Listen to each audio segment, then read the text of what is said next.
We're gonna go from 5 to be a bit more epic. 5, 4, 3, 2, 1, go. Slow reset. That's 2 seconds down the drain. Anyways, this game is underrated. It's called SSRM2018 Scepter of Hope, and for some reason people don't like running this category. I mean, there are some people that run the any percent intended star count category. Anyways, this game is underrated. It's called SSRM2018 Scepter of Hope, and for some reason people don't like running this category. I mean, there are some people that run the any percent intended star count category, but just nobody wants to run 121 star. It's like cool 100% category. So if you wonder what I'm doing right now is I am basically typing in a password for a thing that you're supposed to do in another of Broad Attacks. Basically you get the password in SSRM 6.9 and entering the password gives you this switch that we can use to access a few levels.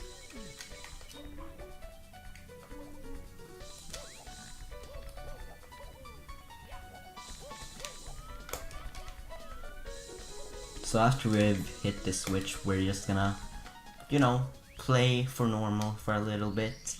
I'll tell you when the switch is actually useful.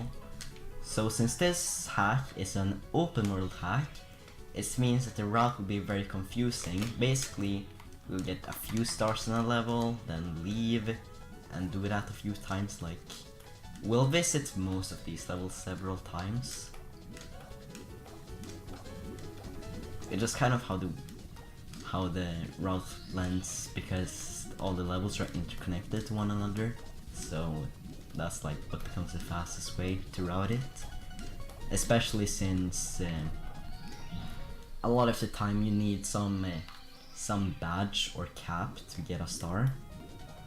And what badges are, it's custom coded objects that you collect, and when you get them you can break certain blocks, or super blocks and ultra blocks, that we will get the badges for in a while.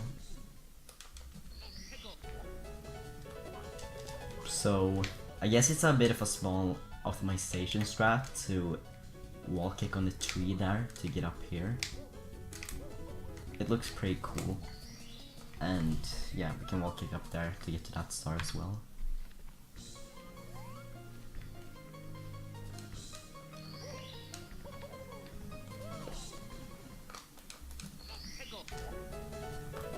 So anyways, like I said, with the route being very weird, now we're going to move on to the next level, despite only having gotten 2 stars here. But you know, like I said, they're interconnected, so it doesn't really matter too much how many stars we get in every place. So now I'm gonna get 1 star in this level. It doesn't really matter right now. Like, I could have done this after the level that I'll do. Okay, it doesn't really make sense what I'm saying right now, does it? But basically, there's a level inside of this level that we're gonna do shortly, but I'm not really sure why I do this star before. That's just how I've always had it in the route, so it doesn't really matter if I do this boat star before or after the secret level.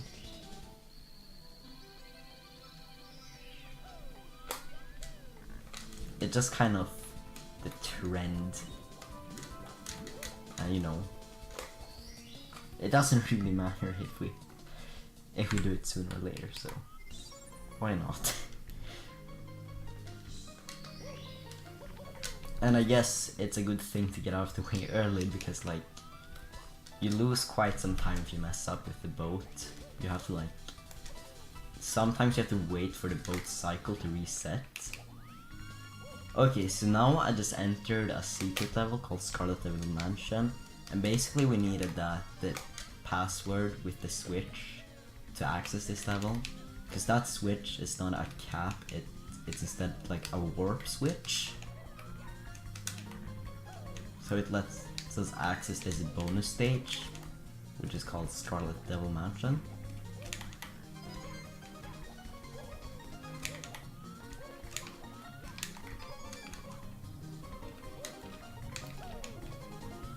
So again, it doesn't really matter if we do this level earlier or later, or I should say sooner or later, but like this level can be kind of tough. You'll see in a moment when we get to the boss fight. Since this is a boss level, but it's a side level, so we don't like get any key or anything. We only like do it for stars, since we're getting every single star. You know, 121 stars, the 100% category.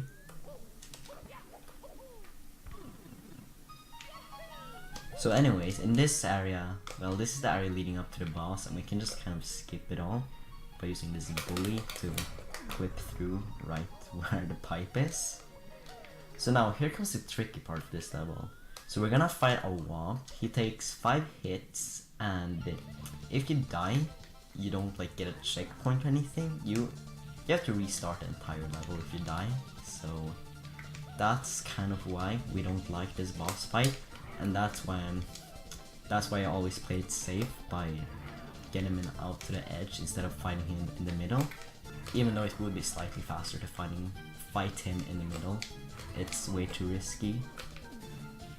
So it's just better to fight him here on the side where there's like only a fire spewer we have to worry about.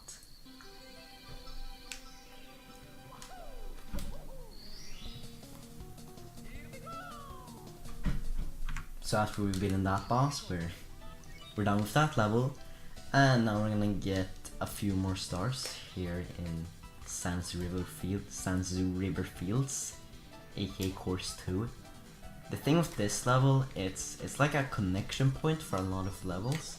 So we will split this up in a lot of segments. We'll get like 1 star, then move on to another level in a lot of cases. Except here, where we get 3 stars.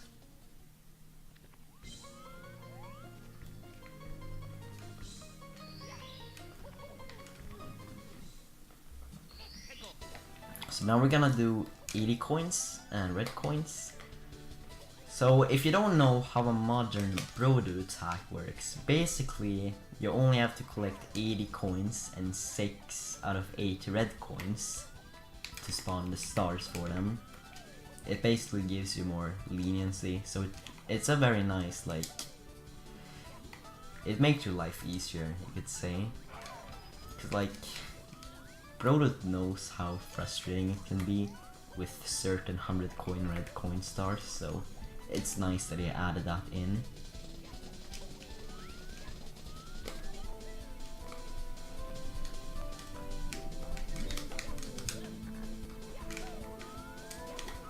So yeah, anyways, another thing you'll know if you played Star Mansions before is a lot of the enemies are like stars instead of just enemies. Like, you see a lot of star chakyas in this level, for example. In Brodo attacks, there tend to be a lot of star chakyas hiding in grass like this. So yeah, it's definitely not an uncommon thing to see.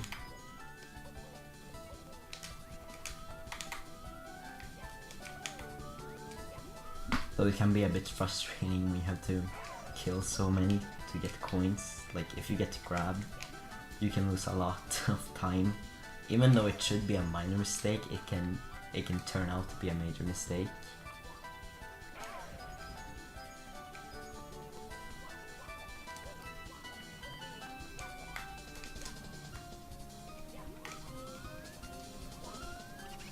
This Chakya especially is a bit dumb to kill because there's a boo right next to it that you can get hit by, and then you might accidentally get your coins lost in the flowers. And that can also lose time. So basically this coin star is a bit like, it's like hard to describe. I guess a lot of things can go wrong. Like, it's a place where a lot of minor time losses can add up, like that one. Missing a star that's spawning in water is not very fun.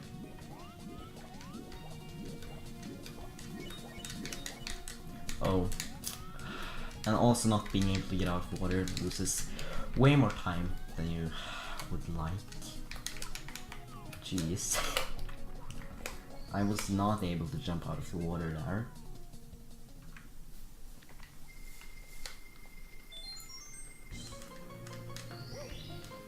So yeah, that loses a lot more time than it looks like when you get stuck in the water like that. So now, not doing this level for now, we're going on to the next one.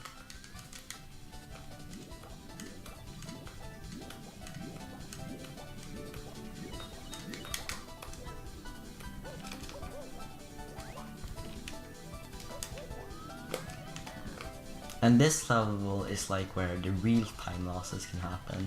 If you get past Womp, well, here's another thing, you can lose a lot of time too. This is Abandoned Graveyard, and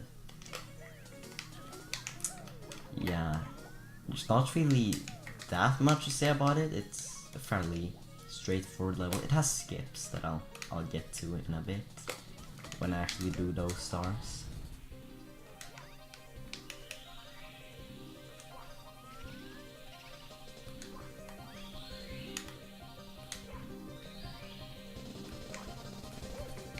This game has, well, it utilizes the shell a lot. In quite a few levels there are stars where you have to collect secrets with the shell, or something similar.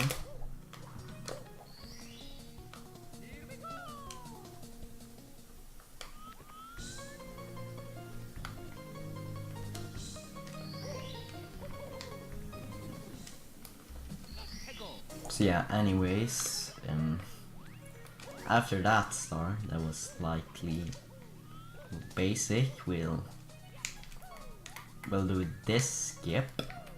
Basically we need to angle ourselves and then do a triple jump and 3 wall kicks to get up on this ledge. It saves some time.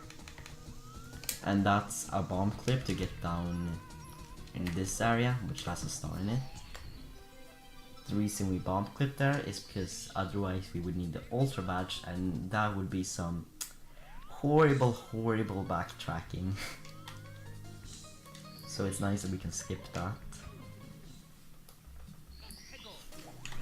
Basically, if you're required to use the ultra badge for something in the early game, it sucks because you need to backtrack so much to get there. Because you get the ultra badges like at like the very end of the game.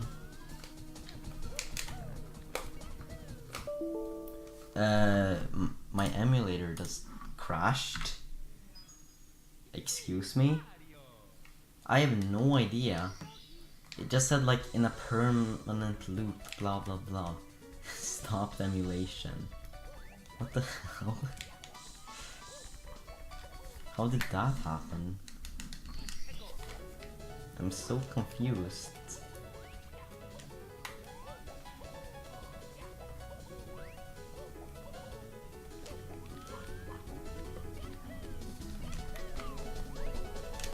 We gotta get back to course 3 now. Like, I have no idea what caused that crash. That's so weird.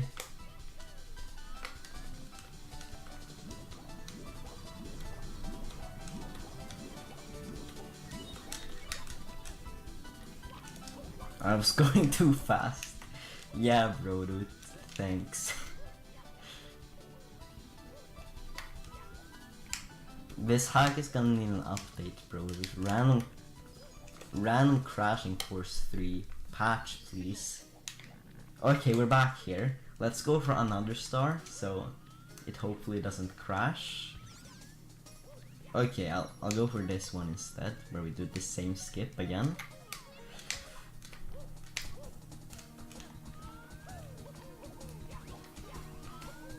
And then we can just climb up here for a star.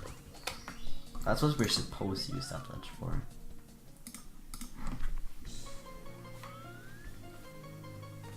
Anyways, let's hope my game doesn't go on a crashing spree. That would be nice if we could avoid that. Anyways, let's try going for this star again. Maybe the reason it crashed is because I usually don't do this star before the like top of the mountain star that I just did. That's maybe why it crashed, I don't know. It's like, no, you can't go out of order. Okay, so here we do a bit of few wall kicks to skip some platforms. look cool in the process.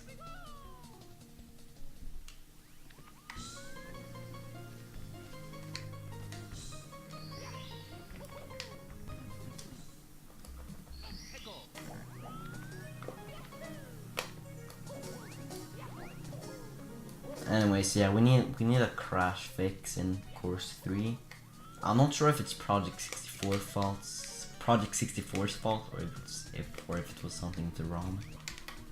Anyways, here's this type of red coin star. You'll find a bunch of these where they're like centered around one area, which means you don't do 80 coins with them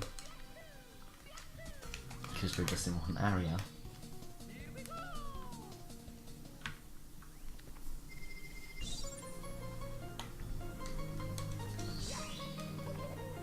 So now that we've gotten 5 stars here, we are gonna move on to the next level again, because routing in this game makes so much sense. I mean, it does make sense, like, it just like, it's complicated. And you have a lot of freedom to choose whenever you want to do something, because of all the backtracking. So this is course 4, it has good music, and that's about all you need to know, let's be honest. So here's another red coin star with an interesting gimmick. Basically every pillar that has like a pink well, yeah, every pink pillar is fake. So you can only go on the purple ones. It's an interesting gimmick.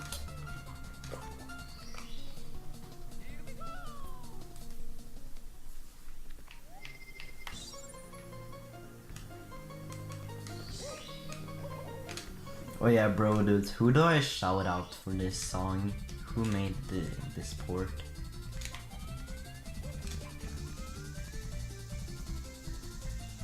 Oof.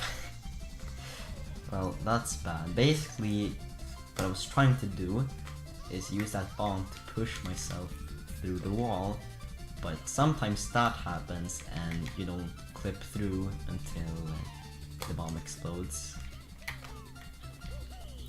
So this is one of the harder stars.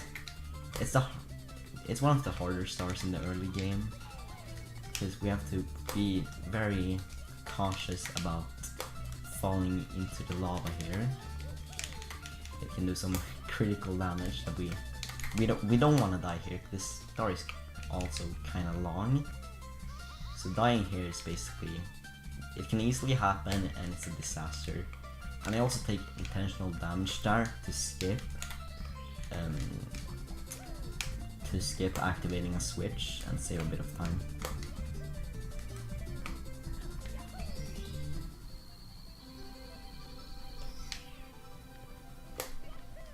Anyways, that's how we get to star.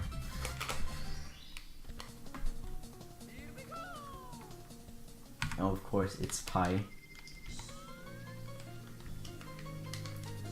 Well, since my game is gonna keep crashing or something, I think it's fine. You know, I'll probably go a lot over estimate because of that. Okay, but this is the Great Mausoleum.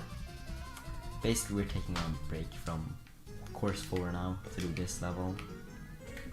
Again, it doesn't really matter when we do it, just as long as we do it along the course 4 thing. There's like only a few places where you need a super block. Actually, you need it in a lot of places. What am I saying? Basically, this is another boss level, and by beating the boss, you get the super badge. Most power-ups they're locked behind boss fights, boss levels like these. They're all a bit different. Some of them you have a boss fight immediately, some you have to collect red coins in a level before going to the fight. It's a bit different for each boss level. But yeah, I believe the first 2 had this same concept of a level with a red coin star than a boss fight. That's what we're gonna be seeing in the early game.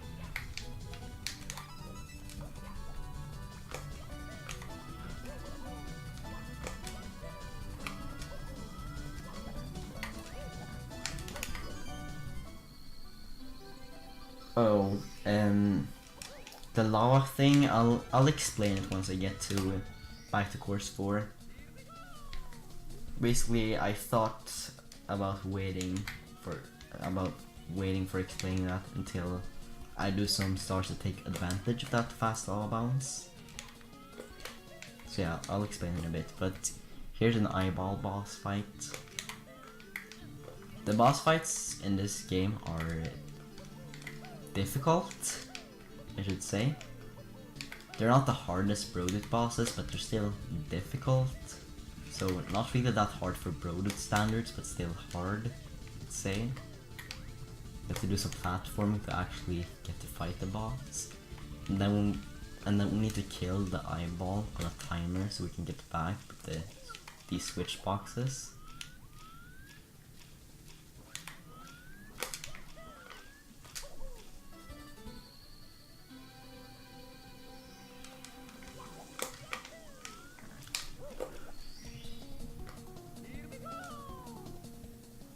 So after we beat that boss, we have the super badge here.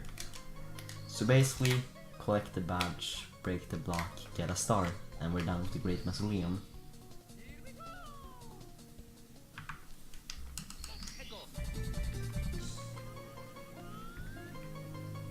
So now we're actually gonna do the rest of the stars in this level. We will never have to backtrack to this level again, thanks to a few skips. So basically these cubes change the lava level in this level, and it stays. So basically I just lower the lava level, and the lava level will still be at its lowest point when I re-enter the level, which we will take advantage of in the next few stars.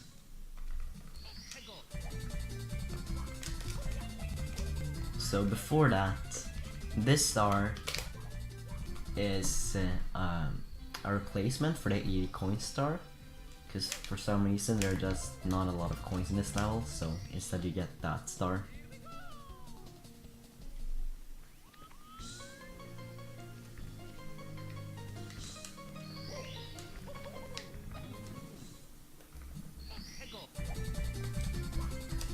And I guess the lack of coins adds on the difficulty of this level, because you don't really have a lot of opportunities to heal. And there are a lot of stars in this level where we take advantage of lava boosting. Okay, so here I'm gonna do a bomb clip. I also did a bomb push earlier that you probably saw. Yeah, you can just clip there. You're supposed to use the ultra badge to get that star, as you see by the star title. But with that bomb clip, you don't have to, so we don't have to backtrack.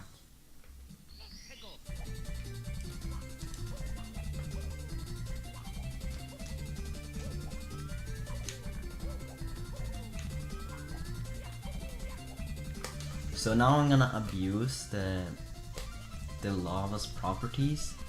Basically, you don't lose your speed by hitting the lava, so you can lava boost very far if you long jump into the lava. It's a cool mechanic with this level.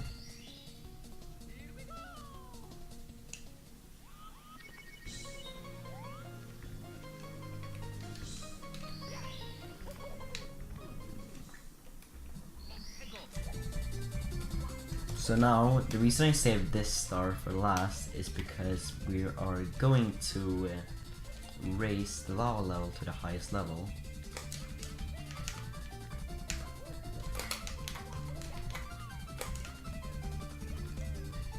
So yeah, the reason we couldn't just hire the lava when we were doing the bomb clip is because you can't get the bomb clip star at all if the lava is on a higher level. So here, once again, we will abuse the speed lava boosting to lava bounce to this star.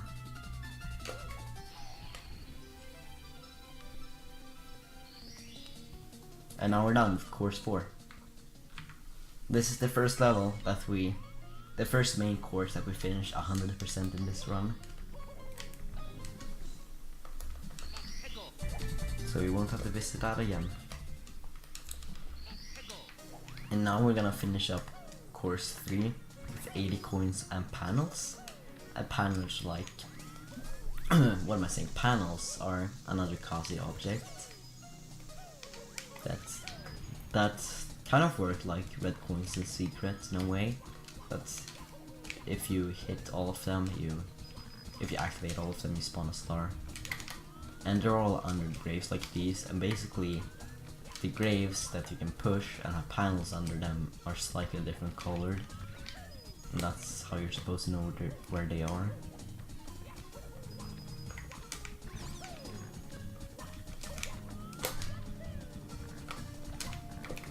So here's a blue coin switch. I know the coins are green in this game, but I still refer to it as a blue coin switch because that makes the most sense in my head, even if they are green. So yeah, blue coin switch forever.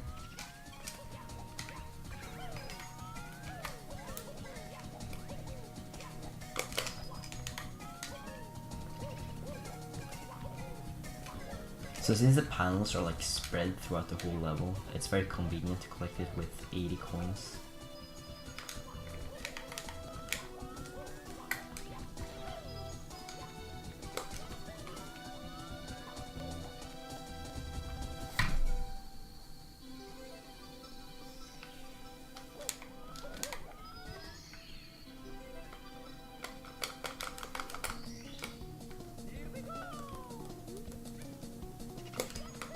Yeah, I don't think this run is gonna be very good considering I already got set back very majorly by that crash. So yeah, I don't expect this run to be anything good. I'm just, you know, doing this to showcase my game pretty much. So you know, don't judge this game by that crash. That's a one-time thing. I've never seen the game crash like that before. So it's not like it's a common thing in this game. So yeah, don't judge it. This is still a great game and you should totally speedrun it. So now we're back in course 2 and doing some panels because it's close to the entrance to course 3. So backtracking like this makes it very fast to get this star from here.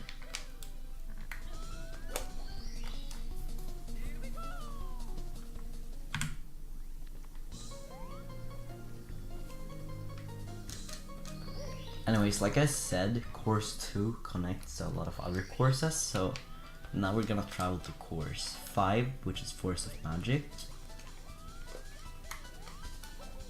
And we'll get a few stars there, but I think we separate course 5 in like 3 trips, so I'm sorry, but still not doing anything you wanna go.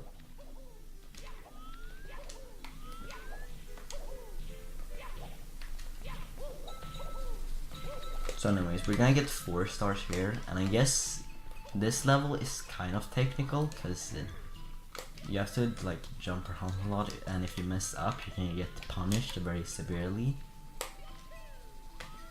This is probably like one of the nicer stars of this course,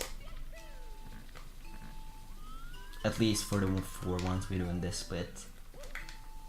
The other stars in this level that we save for later aren't too bad.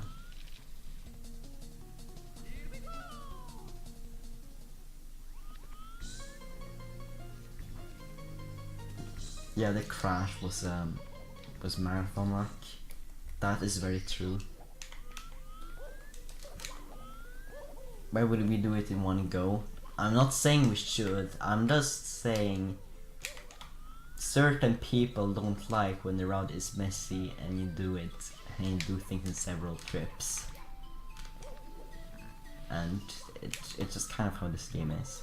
Anyways, this star is very chokeable. I choke it like every other run, so I'm gonna fall down here. Okay, I didn't fall down there, that's like a first.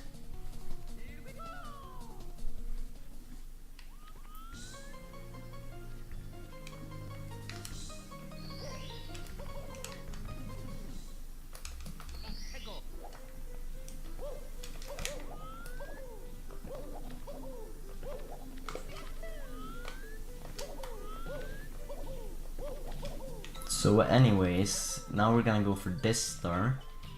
And if you don't understand what the heck I'm doing here, basically you need to memorize a path of how to get up across these star platforms, because only some of them are solid.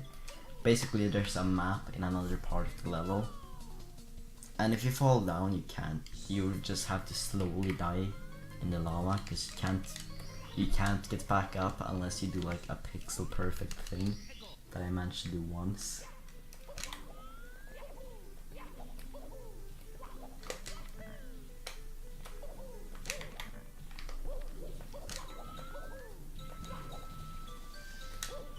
Okay, yeah, see, the route is messy, but it's still good.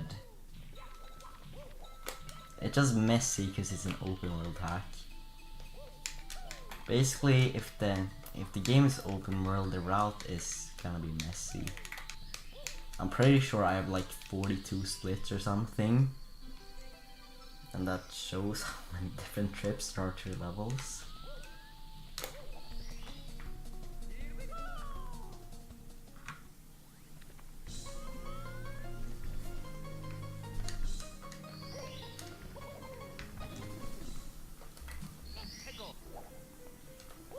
Anyways, done with this level for now.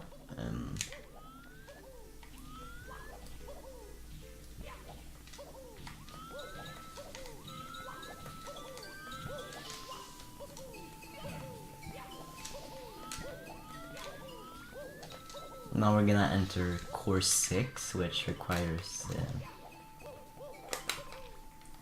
the super badge, as you saw. But we're not actually gonna get any stars in course 6, we're just gonna move on to the boss level that's here. Which is one of the more difficult ones. It's easy to choke as well.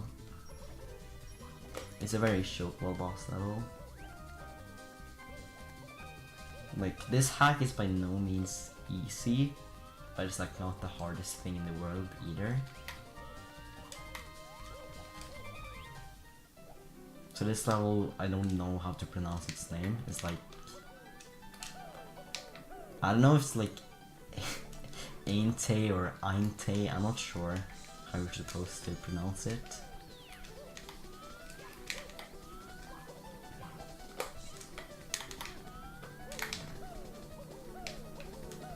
But yeah, this level is another one of those levels where you climb up a pretty long level and get red coins along the way.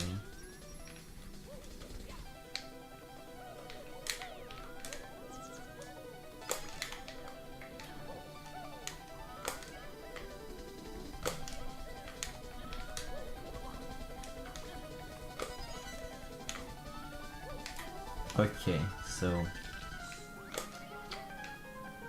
you can probably see on the space you have to move in this level that it's pretty easy to mess up, and that's also in addition to all the enemies. So one of the most important things to not forget in this level is hitting all of these block switches, because see, this path would otherwise be blocked by a switch. So it's very important to make sure to hit the switches. It's as important as getting a red coin, pretty much. You need it to progress.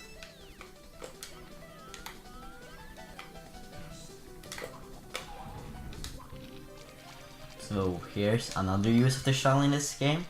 Like I said, the shell gets a lot of use in this hack. And I guess my opinion on that, I guess it's neutral.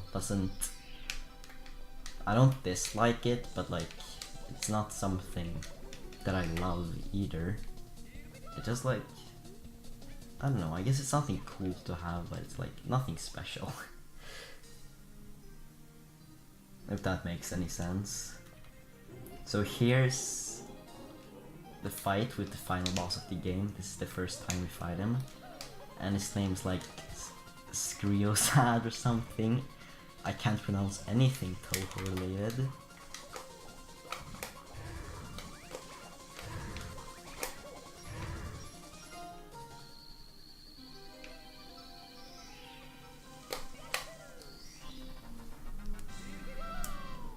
So yeah, the song in there is pretty good. I should mention that. So now, in this level, there's a star that requires the Ultra Badge, so what we are gonna do is we're gonna get 1 star here and then save the rest for like towards the very end of the run. And Jarp is gonna say like, but blah blah blah, you can do it. Spider Cave badgeless. Well, shut up, Jarp.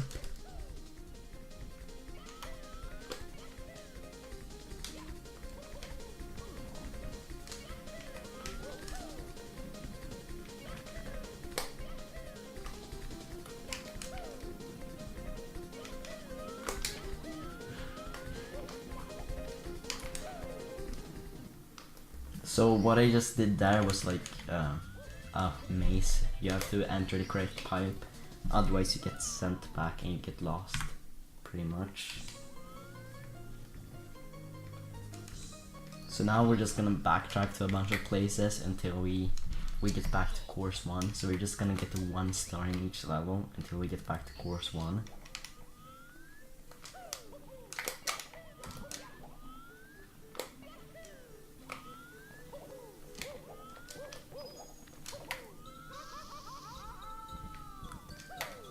Well, Jarp, you usually say things, so you still get to blame Keepo. But yeah, basically, Spider Cave badgeless is you cannot take advantage of the checkpoint after doing panels, so that's really why the routing time save isn't worth it in my eyes.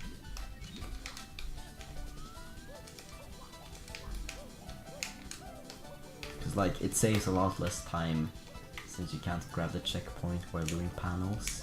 So this star is a bit of what should I say? I have fallen down here way too many times, so that's why I'm taking it safe by going platform to platform instead of doing long jumps to skip them. Because those Fly Guys are assholes.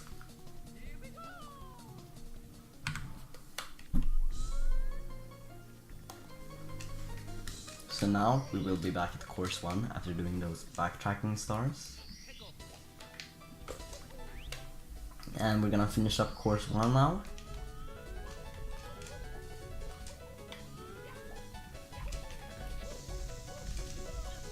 Oof.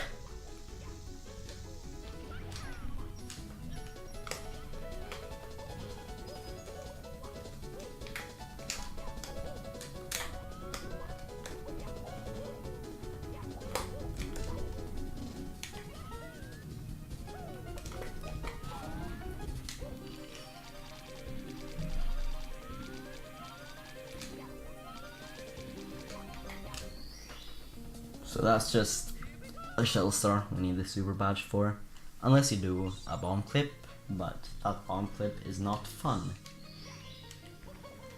And it doesn't really save time, so don't do that bomb clip. That's the moral of the story.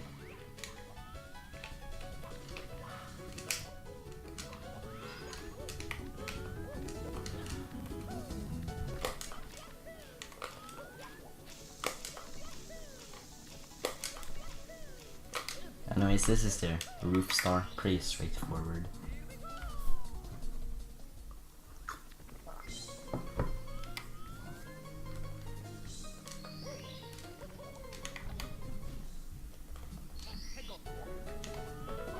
I just kind of did a few wall kicks there, but it's nothing special.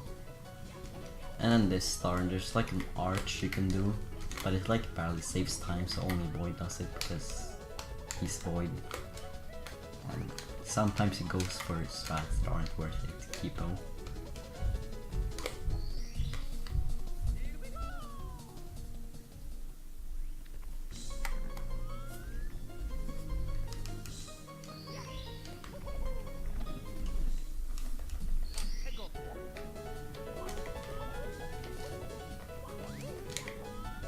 So now we're gonna do the red coins and 80 coins in this level. Also shout out to Annoying Dog. There's a statue of him right there. Thought I should point that out.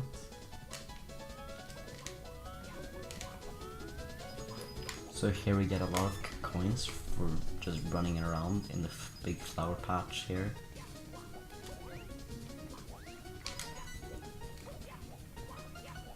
And it gets us like a good way on the coin hunt, which makes this one of the fastest coin stars.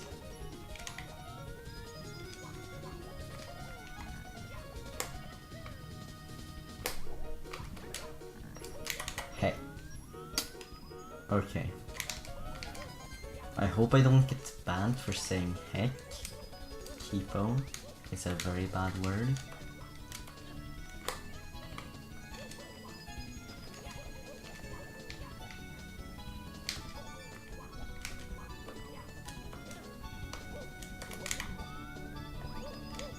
Anyway, so we're closer down with this coin hunt now. We just have to get rid of a few more of these spin drifts, and then we're almost done.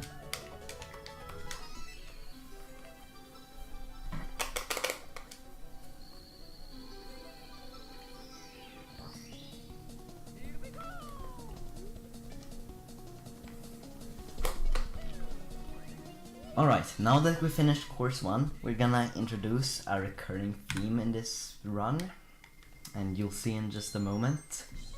Save and quitting. Basically we do it when we need to go to new areas of the game. That's it's faster to access it from the overworld, so we just save and quit. Since we're going to the next overworld now.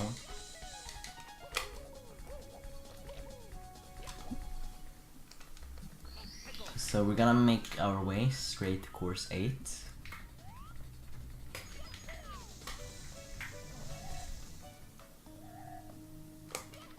So this is a bit of a transitional area. It's like the only one of its kind in this game, so it sticks out. It definitely does. It's very special. And if you die here, you go back to the beginning of the overworld, which is not fun.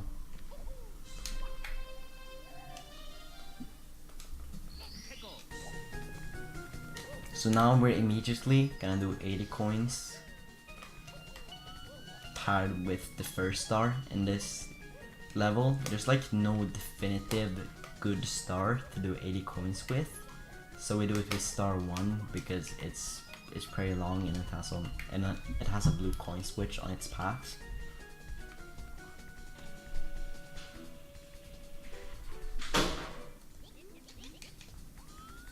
So we opened the cannon here because we needed to access course 9 and then to get a star in this level as well.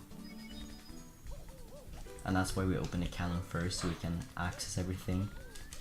And we do the cannons along with the 80 coins, so that's why we do 80 coins first.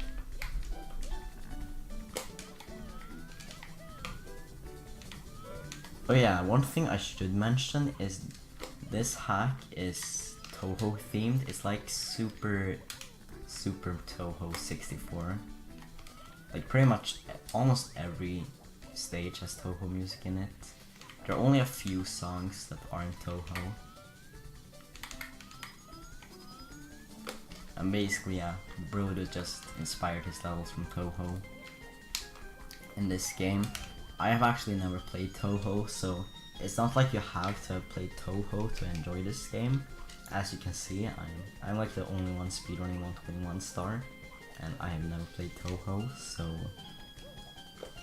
yeah, that's a thing. Play this hack, please.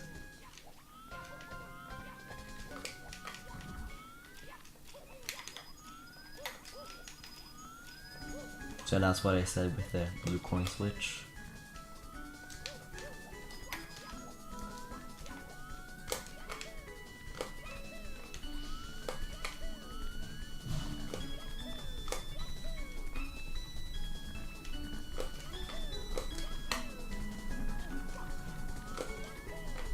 So dying here sucks, so good thing I didn't die.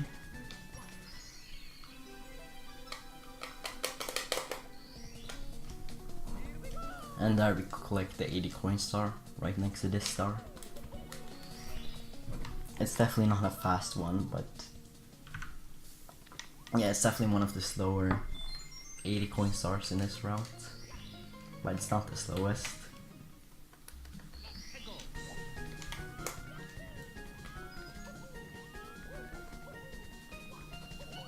So now I'm gonna move to course 9, so we can get the wing cap, which we get from the boss that's in course 9. Because there's a star in course 8 that requires the wing cap, which is why we need it.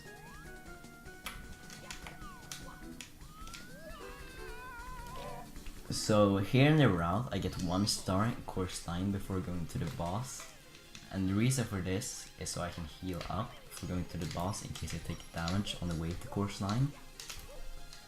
Okay, so this is an arch and I just failed because I got a first frame wall kick which elevated me higher than I want to be.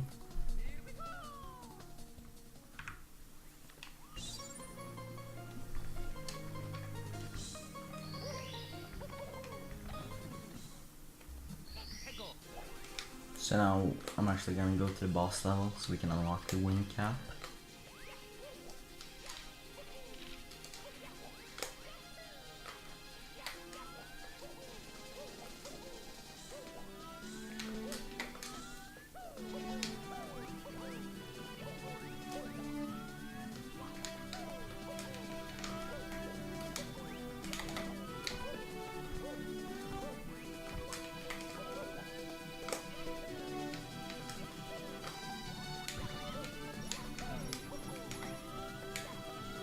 So here's the boss level.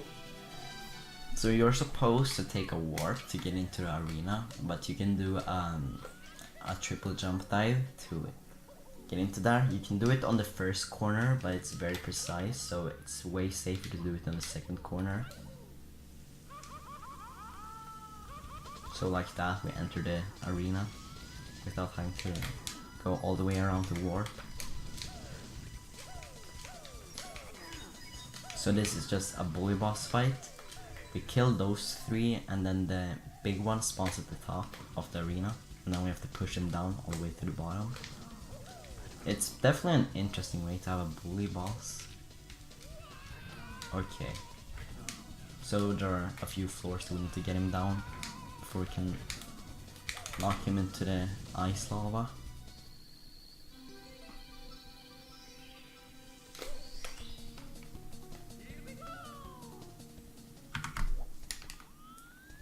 So here's the wing cap switch, well deserved. So what I try to do there is to do a triple jump dive and bonk on the pipe, because if you bonk there, you skip the text box for getting the switch. Now I barely failed because I landed straight in the pipe instead of bonking, but you probably get the point.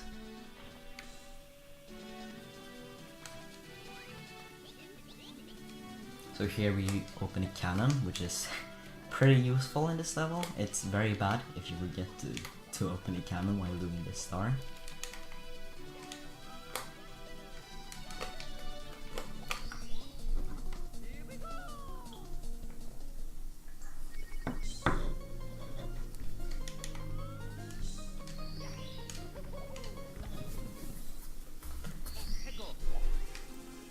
So now we're actually gonna get some stars here.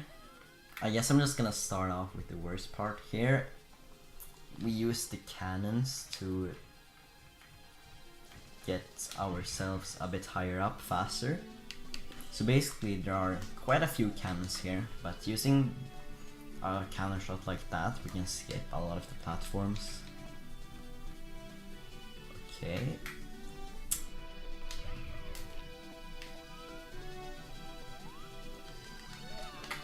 So then you can blast up here. And then I'm gonna go for one of the weirdest looking skips in this game. And the reason we do this is because otherwise we need the Ultra Badge, which is really slow.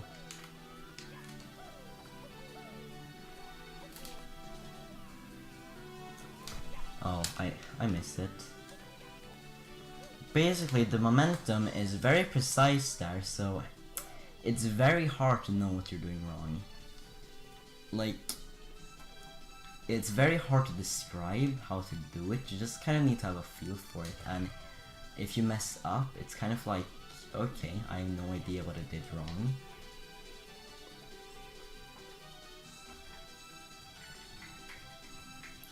This level is kind of like that. It's a struggle if you get if you start messing up this skip, because if you don't get it first try, it's like you can never get it. It's pretty dumb. Just watch me miss it twice in a row.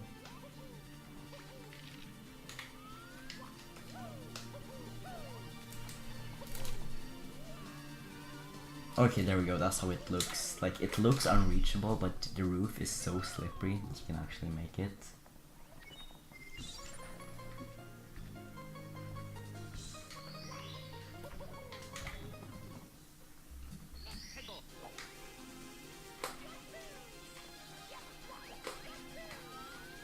So anyways, this is like one of the hardest levels of the run.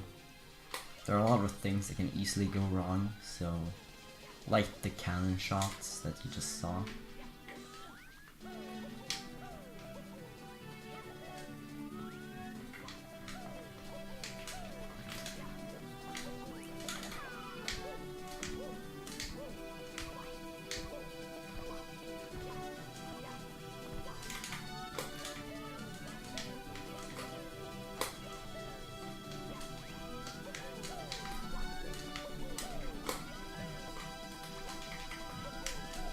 So here we have to climb up pretty high. Hopefully I can get the cool looking movement here. Haven't messed up yet. Oh, I just messed up. Well, that works, I guess.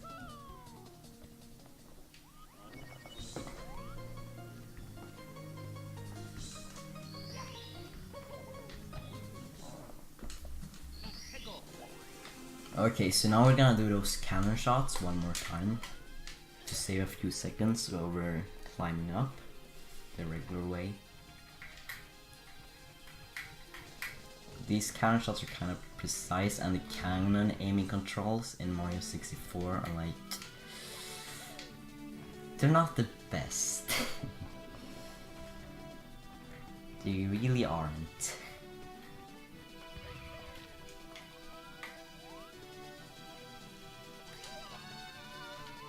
So from here we can use this spring to get all the way up there, which skips a lot of climbing this mountain, which is why watching the cannon cutscenes actually saves time.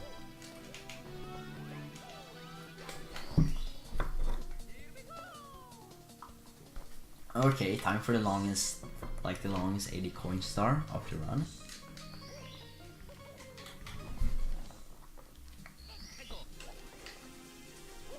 And you'll definitely see why. We have to make a very big detour to collect coins here. And this is only 80 coins. In older versions you needed to collect 100, so then it was even worse. Like, this is bad enough of a detour.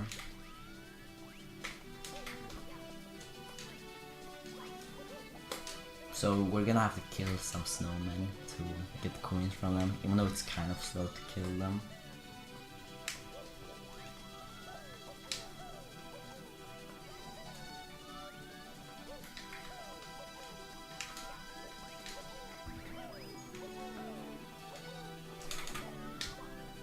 So now let's see if I can pull this off and get these coins as fast as possible. Okay, I pulled it off. Basically, if you wall kick in a certain manner, you can get those coins in the most effective way possible without having to do too many extra wall kicks.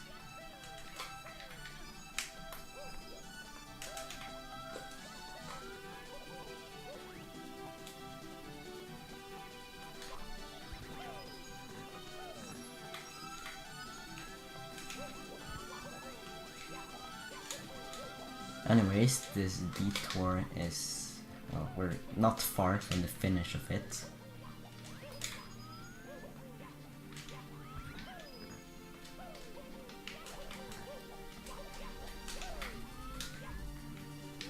we have to drop down here.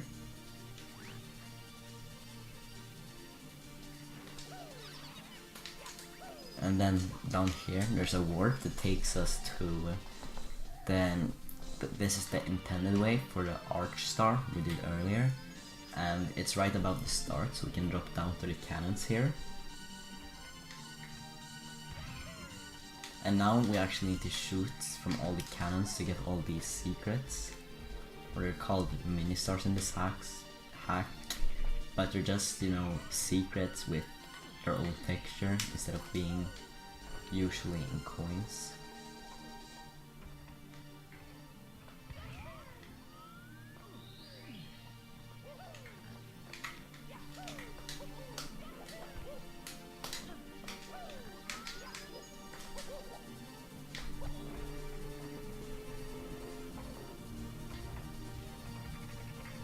So there I did a triple jump wall kick to be able to get 5 more coins there. So here we're hopefully gonna get at least 2 coins from the Scuttlebug. So I try to shoot as low as possible so I can blast into the Scuttlebug, because otherwise there are very high chances that he just leaps off the edge. Okay, there we go, we got 2 coins. If we don't get those 2 coins, we just need to kill a snowman instead, which is slower, so you just feel more satisfying if you get the Scuttlebug thing.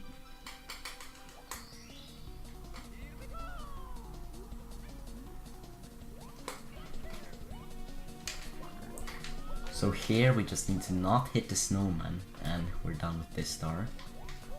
There we go. Not hitting the snowman, complete. And we are done with course 9.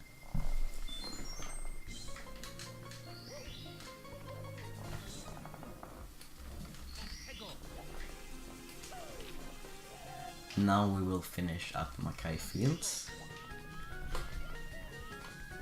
Dude, CB, he always blasts off the edge. Like, I've tried blasting, shooting as high as you possibly can, and he still leaps off.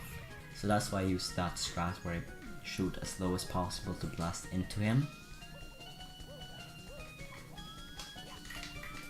Anyways, this star is kind of dumb, because like, the distance of the gaps are kind of awkward, so you can't just long jump, because then you ledge grab. So you have to do double jumps or single jump kicks, and if you fall down you're pretty much screwed, so it's just best to be careful.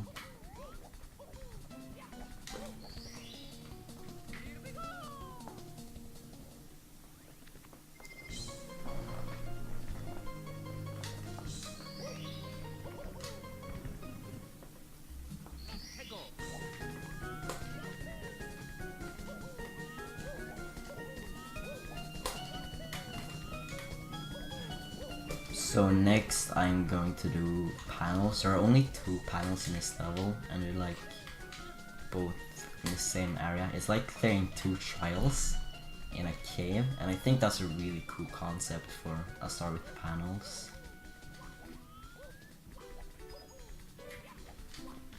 Like, I think that's a very good use for panels.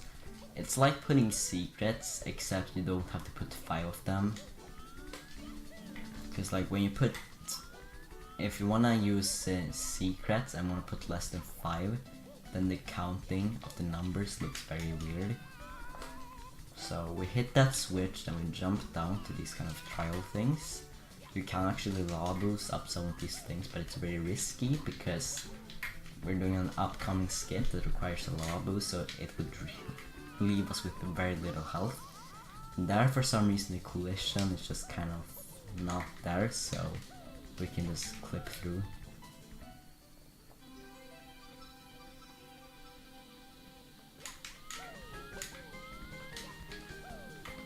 Skip saves 2 seconds that I don't know about, CB. Good thing you told me, but I guess I can just be lazy.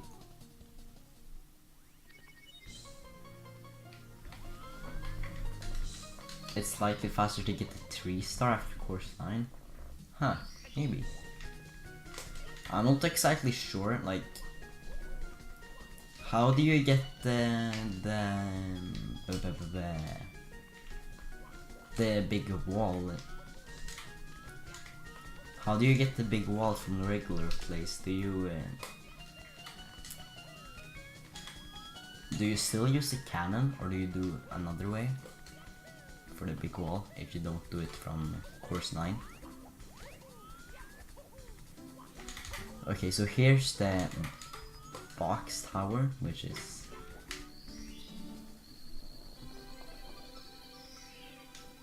it's a pretty interesting start. So basically all of these boxes spawn these flip swap platforms, and the best strategy to get through these is to activate one, jump onto it, and then backflip onto the next box.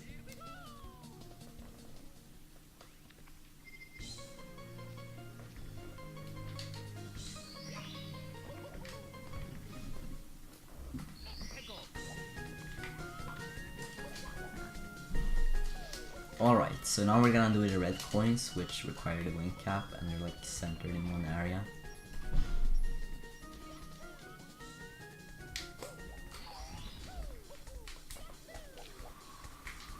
So only some of these coins are actually red coins, some of them are just disguised. So you just kind of have to memorize a path and know which ones are real.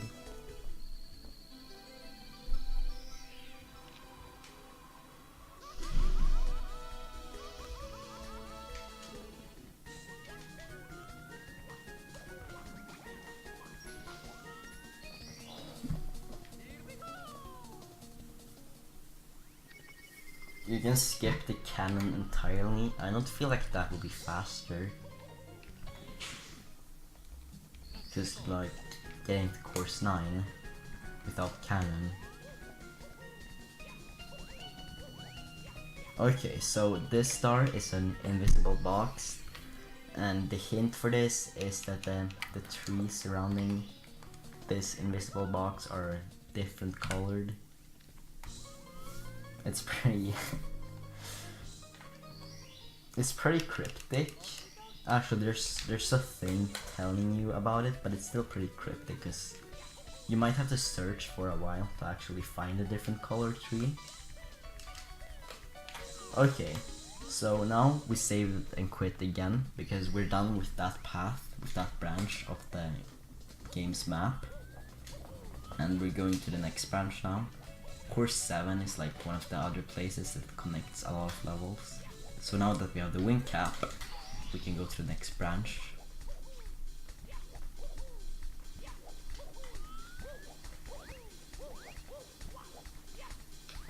So you're actually supposed to need a cannon in this level to enter course 10, but you can just fly from this platform and get there with ease. There's actually an entire area in this level you never have to go for because the only purpose of it is basically opening the cannon.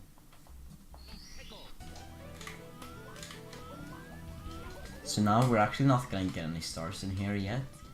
Basically we're just gonna move on straight to the end of this path and move to the boss level immediately. It doesn't really matter when you do it, but it's just kind of a thing you can do. Moving it early or not doesn't really matter.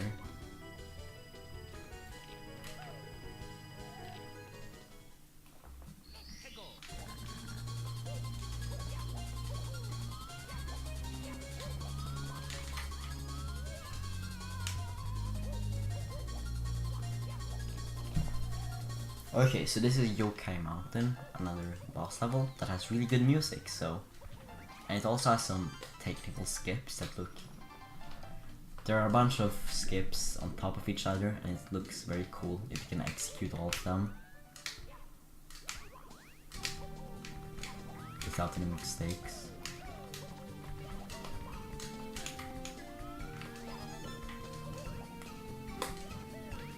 The path is supposed to be pretty long, but you can just do a bunch of triple jump wall kicks and more wall kicks.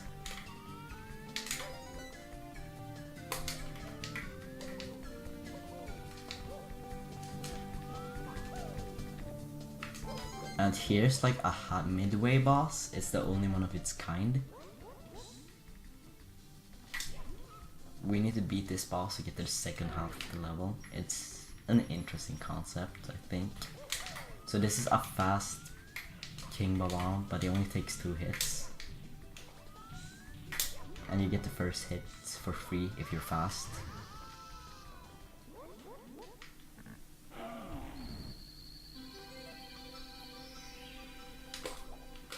Heck.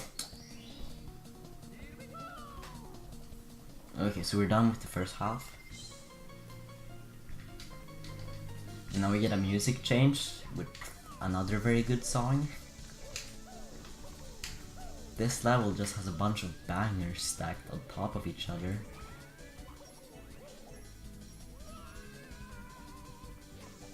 Like, I'm pretty sure this level has 4 songs that's unique to this level. Because there are 2 sections with 2 different songs, and then both the boss fights have unique songs as well. So just, this level is very unique. 4 unique songs. It's pretty over the top.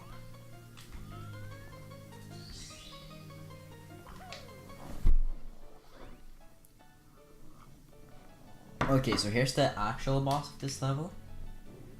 And this is what gives you the second key.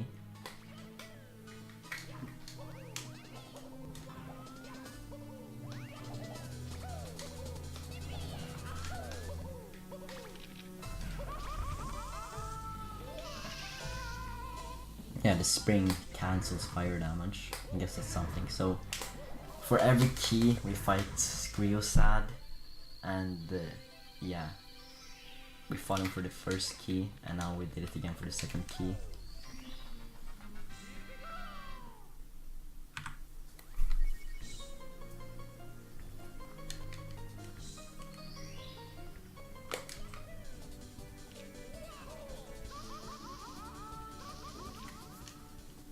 So now with Death Warp to get back to course 11, so we can actually get stars here, since you spawn in Yokai Mountain after getting the star. After getting the key, I mean. Oh, hey. So what I did there and failed twice is called a note block glitch. Basically, if you have enough speed and press B on the correct frame when you're landing on the note block, you get a huge amount of height.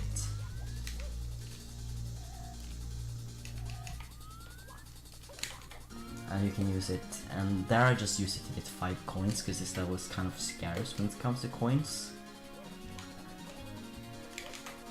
And yeah, I'm doing 80 coins right now. So here, a lot of RNG with the money bags, because their coins that they drop spread very wide. So you have to get a bit lucky. And if you don't, that's fine. You can just kill some Goombas right here instead. Like here, I need to be at 30 after this section, so I'll kill this Goomba.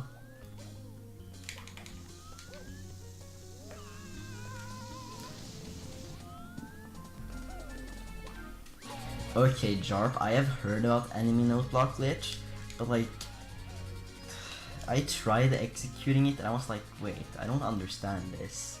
And then I kind of forgot about actually trying to understand how it works. So here's another note block glitch, which is a lot more difficult because you have less space to work with, but ironically I got this one first try.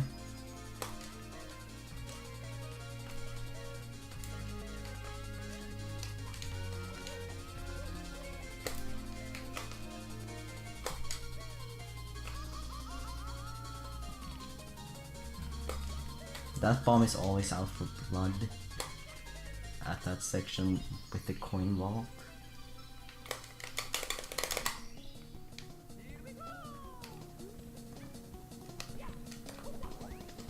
So yeah, Jarp, you could explain enemy note block glitch to me after this run, Kipo.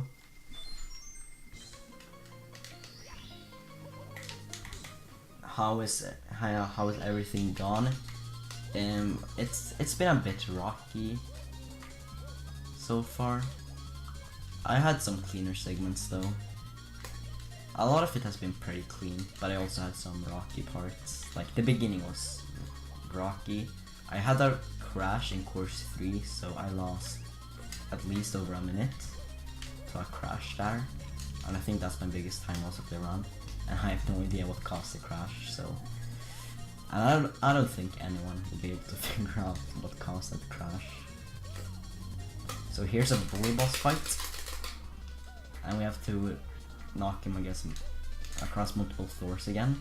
So you kind of heard me mashing there, because usually you'll be able to push him down to the next floor immediately if you just mash ground pounding and as soon as you enter the fight.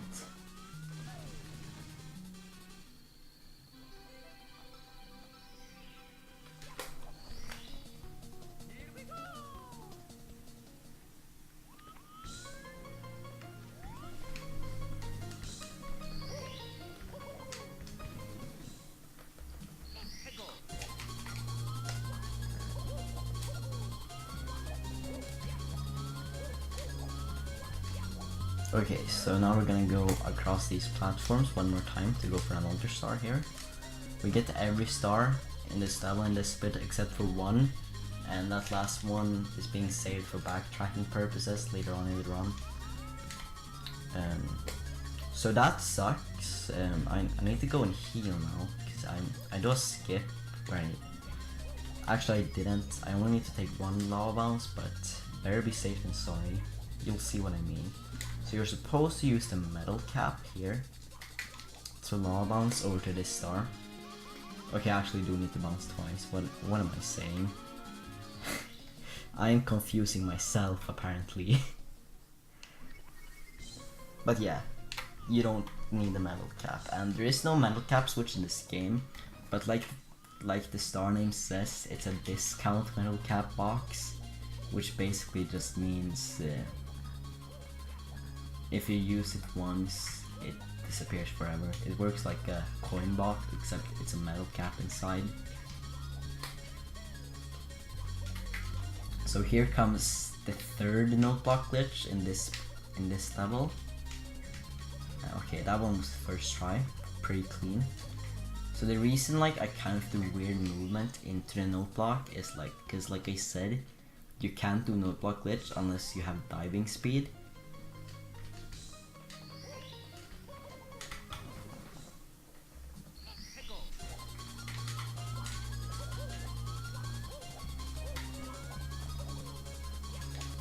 So for the last star we're gonna get here, for now, it's more panels. Like a lot of people complain about this level having too many stars that are like, too many levels that have all red coin secret and panels, but I think usually the red coin secrets and panels are used in good ways, like here.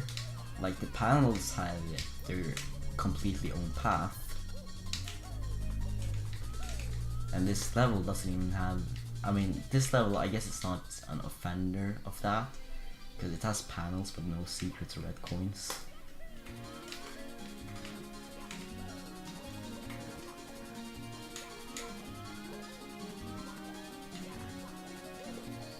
But I think like they're used in ways that work. Like a lot of the red coin stars are centered to one area, and same with the secrets.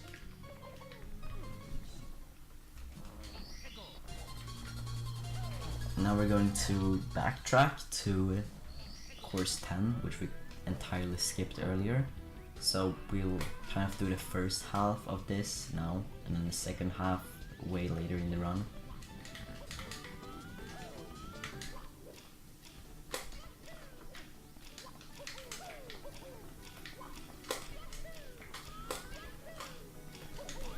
Anyways, this star is pretty risky. Also 3-wall kick, it's optimization to get up there faster. As you can see, the path is pretty narrow and there are fly guys, so again, better be safe than sorry here.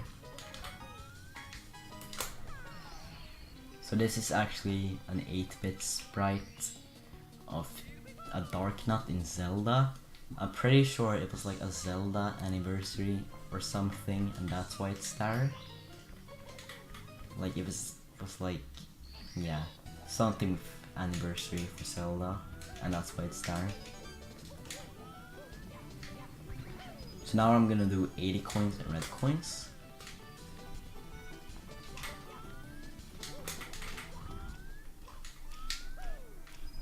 So again, the blue coin switch gives us a lot in this level.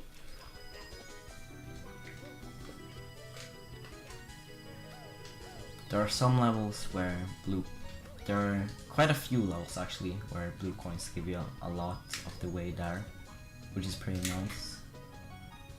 And I definitely understand when it's not used. Like course 11 doesn't even have a blue coin switch.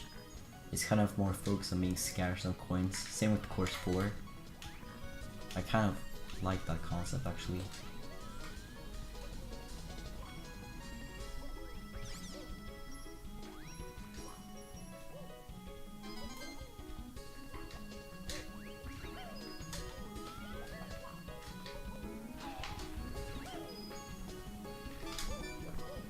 Anyways, we're getting close to the end of this now.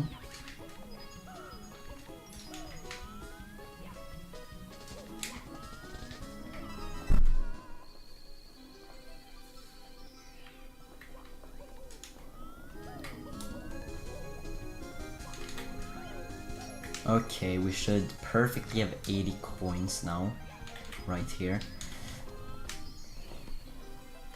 And even if you miss a few coins due to bad RNG or something, you still have that Snuff It as a 2-coin backup. It's good to have leniency in coin routes that have RNG involved.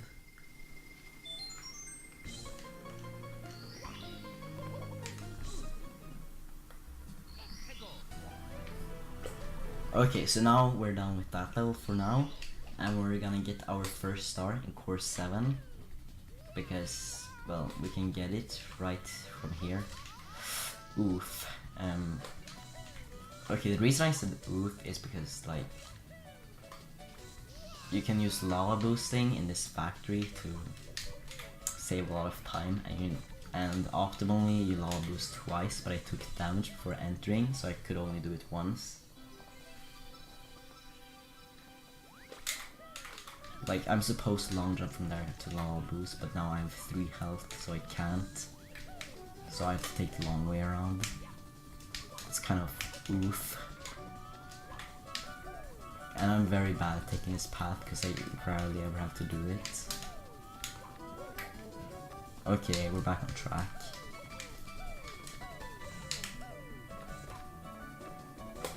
Should've done red coins. No, that I would have screwed up the route then. I don't like screwing up the route. Okay, so this is the 3rd time we save and quit.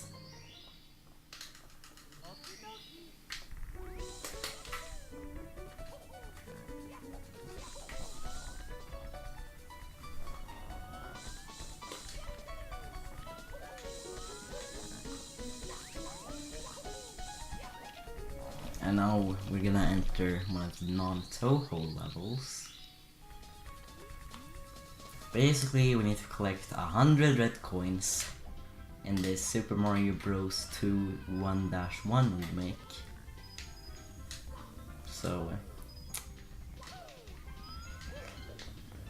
what shall we talk about while we are here? There's not really much to say about this level, it's just long. And it's a reason Isometer refuses to run this category. But I guess one thing worth mentioning is if you miss 1 red coin, good luck finding out which one you missed. So yeah, the best strategy to make sure you don't miss any coins is to have a set route that you memorize. Otherwise you're gonna have a bad time with this star.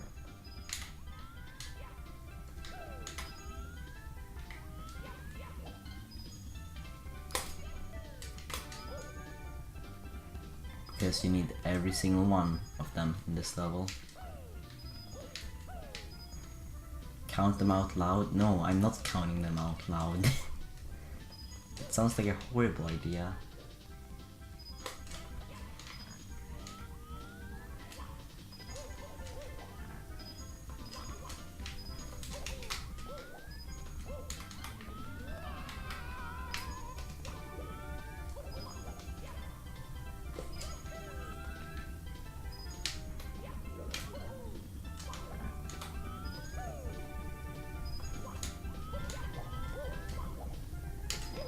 Wait, I'm missing a...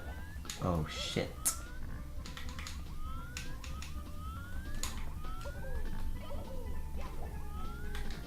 How did I miss a coin? It's not that one. I am missing a coin. What the hell?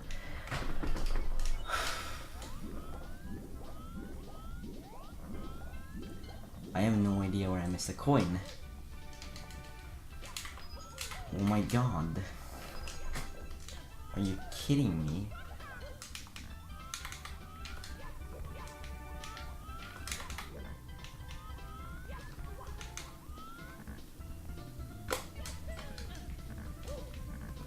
I think this is the first time I missed a coin in a run.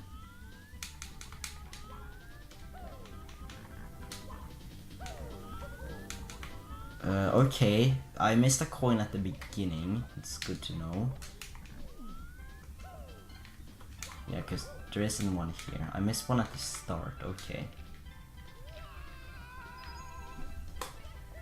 I searched through them, all of that, and it wasn't there. It's probably at the start.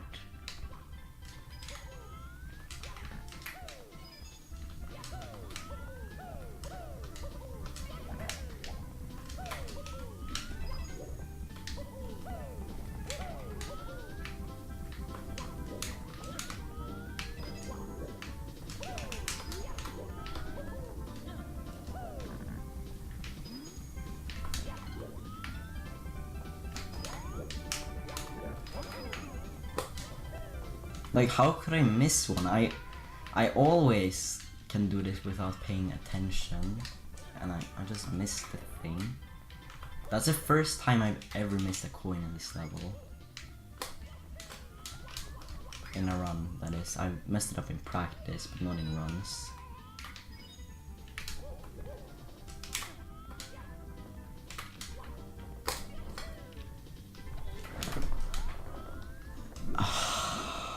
That's bad.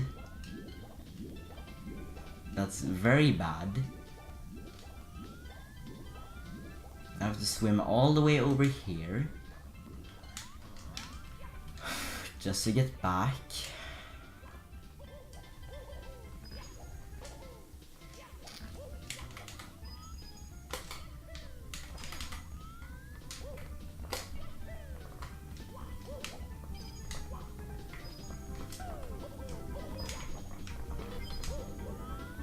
I'm supposed to be using your altitude, using your 238, but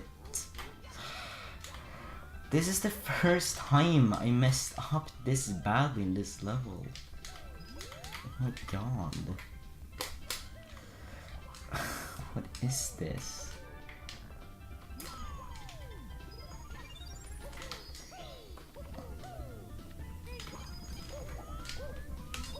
I'm losing so much time. Okay.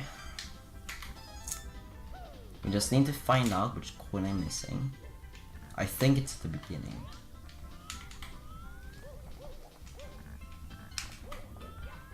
I'm pretty sure it's probably somewhere over here. I found it. Okay. I had a feeling it was there. No, I'm not quitting, but I wanted a decent run at least. God damn it, I'm messing up in the dumbest places. I wanted a decent show.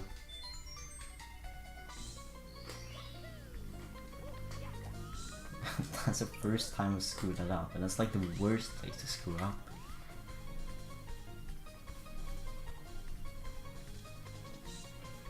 Okay. Well, that was a mess. So instead of talking to Toad to get his star, you can kind of just throw a bomb at him.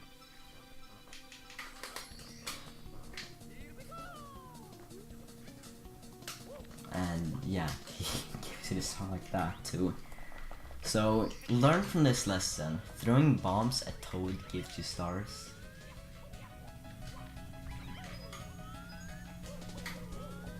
So this is Dreamy Space Tunnel. It's a level, if you can't notice. It's one of the hardest levels in the run. Also, coin RNG. Okay, that's cool because they're like the backup coins in this level are slow, so that's not very good. So the hardest part about this coin mission is lava bouncing up that waterfall. Lava bouncing up that lava fall, I mean. Because you have a very small window to actually do it.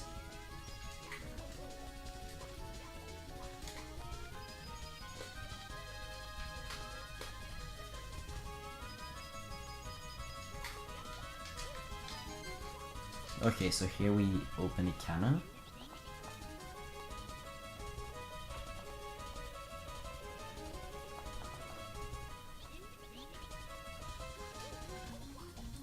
No, it's not the legit explanation of this level. It just said like this level is hard, so I need to focus. So I just said it's a level.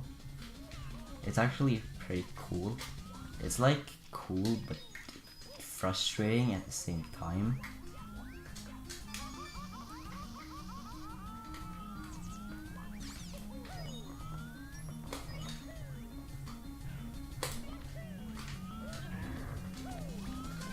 Okay, so now I have to kill 2 Goombas here instead of 1, which is kind of unfortunate.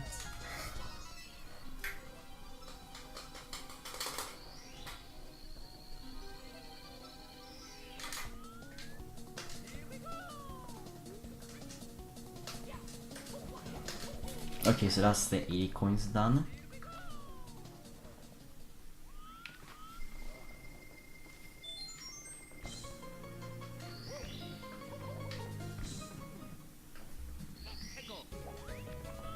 So now we just need to get the first star in this level, and then we'll move on to the next part, and then backtrack and do the rest later. So now we need to lava bounce up here again, and actually hit this switch.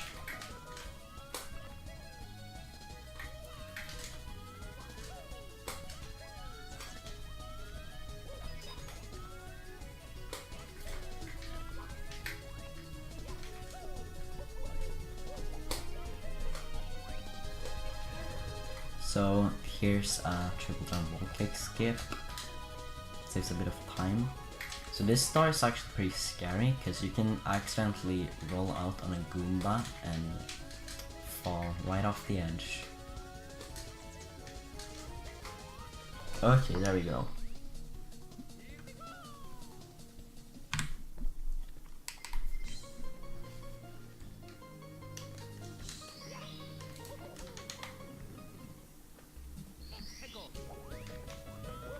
So now we're gonna move to the moon trials, the first part of the moon trials, which gives us the vanish cap, which is pretty useful.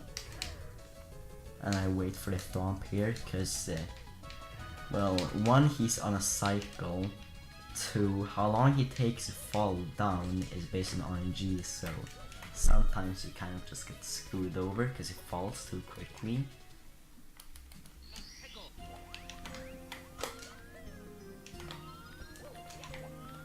Anyways, from here we can enter the first part of the moon trials.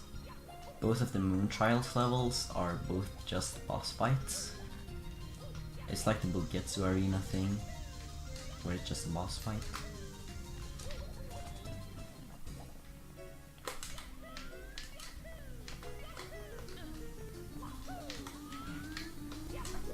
So this one is a Wiggler fight, as you'll see very soon. Also, this level gives me flashbacks to Tractor. I don't think a lot of people are gonna understand what I said, but just don't worry about it. So yeah, he kind of has an America thing going for him. Pretty sure that's a Toho reference. Just ask Rodel about it and he'll tell you exactly what Toho reference it is. But basically the reason I mentioned a tractor is because one person I talked to in Discord well, there are tractors outside his house and they are very loud. At Minty Nate.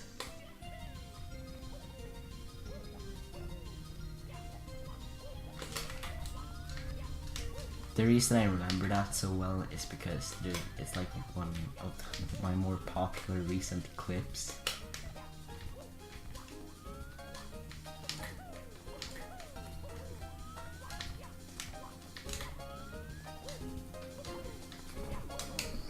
Anyway, so we get the first star in course 13 here.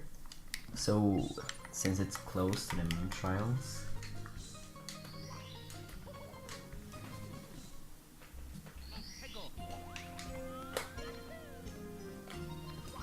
so now we're gonna go to course 14 to enter another secret stage that requires the switch with the password that we got in the beginning of the run.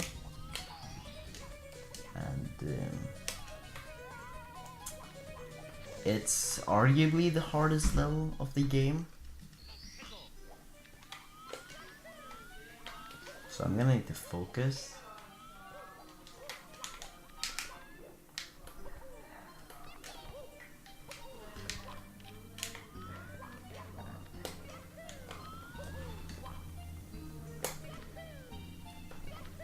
One hour, yeah, maybe a bit more than 1 hour, but about an hour, maybe more. Okay, so this is Moon Trials 2, and the secret level is located inside of Moon Trials 2. As you see, it's this colorful block again.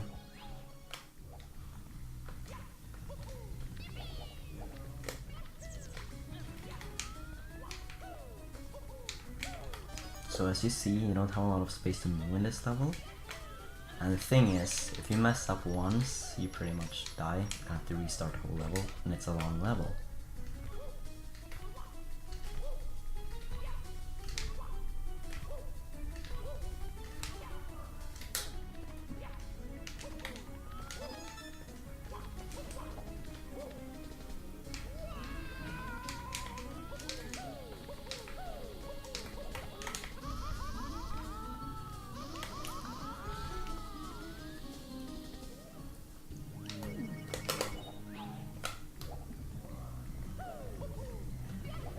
I've never died like that before, that was interesting.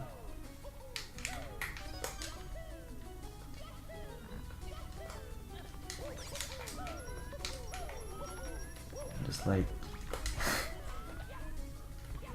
cool. I was hoping to not choke this level at all and look really cool because doing it first try, and then I messed up.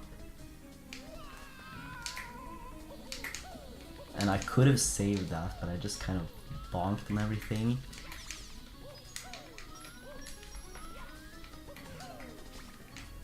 Because I've never had to deal with that situation before.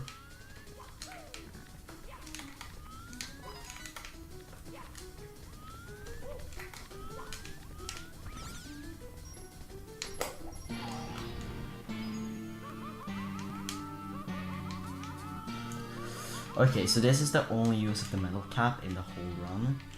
You can actually do this without the metal cap, but it doesn't save time because you need to gain health during the bossing.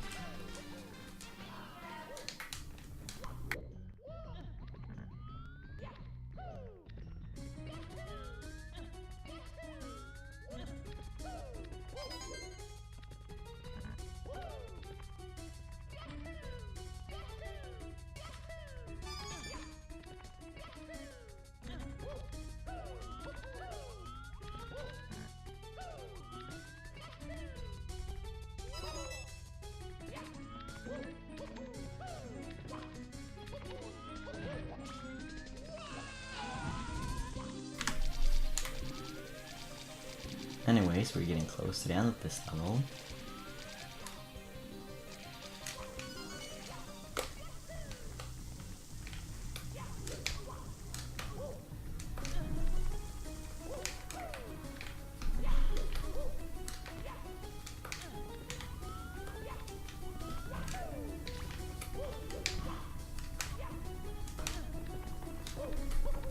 Alright, that's the red coins done. Too bad I died at a pretty bad spot. Like, not too bad, but still pretty bad. So I'm gonna lose a lot of time. So here's another boss fight, and again, if I die, I have to restart the whole level. So, pray. Because like, one thing IROC bosses, like, if you're not careful, it's very easy to die when they're paired up with enemies, especially amps. Like, sometimes you get stunned by an amp, and then the hand does like the push attack at the same time, so you can't avoid it. Also, I didn't get quick killed because I got amped, so I didn't have time to hit it. So I need to very much not get hit by an amp now. That would be a disaster. Okay, there we go.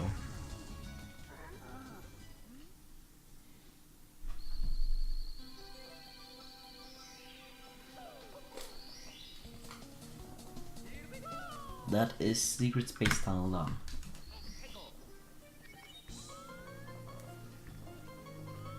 Now we're gonna re-enter this pipe and do the second part of the moon trials, which will finally unlock us the last unlockable item slash power up in this game, the Ultra Badge.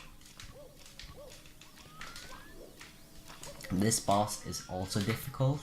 It's probably the most difficult boss fight in the game. A lot of places where you can die. As you can see, it's piranha plants and it's... oh my god. Stop spawning. Can the little ones stop spawning? Thank you. Okay, that was... let's go for the second piranha plant now. Oh jeez, I feel... this is feeling really rocky right now. Like, I had a very clean part of this run, and now it's just really rocky again. It's just like, I'm narrowly escaping from having a horrible show, it feels like. Because it feels like I was about to mess up badly there. I mean, that was close to the beginning, but still. Okay, yeah, this is... my gameplay right now makes me so scared of what things I can do on accident right now. So this is the hardest one of them, because getting back up is pretty difficult. And then this Lakitu is a killer, so it's better to stop and kill him. Okay, so here's a hyperspeed triple jump to get over to the other side. It looks cool, so I'm glad I got it.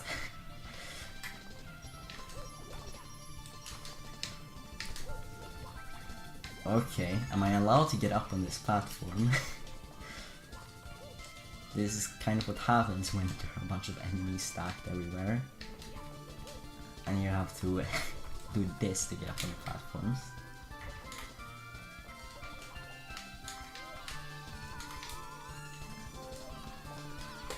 Okay, and that's it for the plant fight.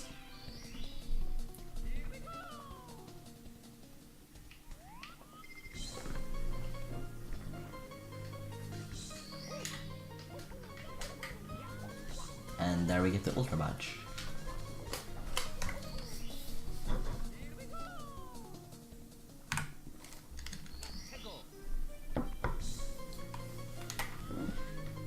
So now we're gonna actually get all stars in course 14 in one go.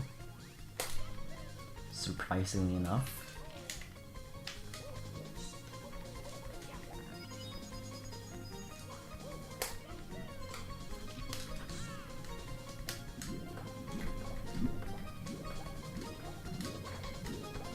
This level is pretty technical with skips and such. You'll see later on.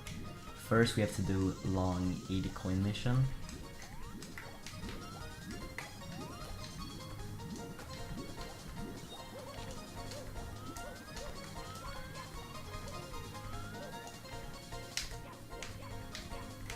So we lower the water level so we can access the blue coin switch and also go for another star this level that requires lowering the water level. Actually, a lot of the stars require you to lower the water level. So you'll see that a lot, like you go lower the water, swim somewhere, and then do some stuff and get the star.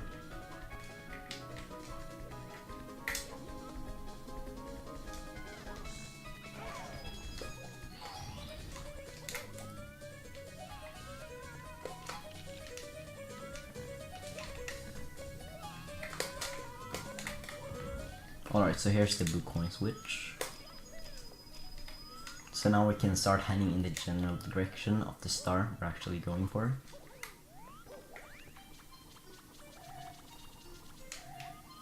By taking this warp, we can make our way there.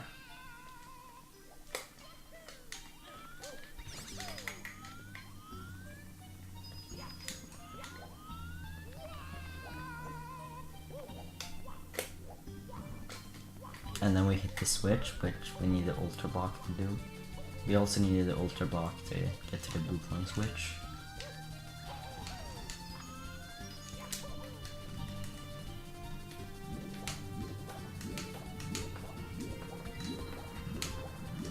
Okay, and so now we enter this area where we will get our last 5 coins.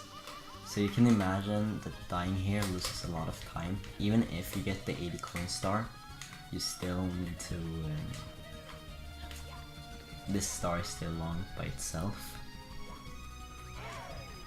Then you have to lower the water level, hit the switch with the ultra block, swim and lower the water level again, and before you can enter this place.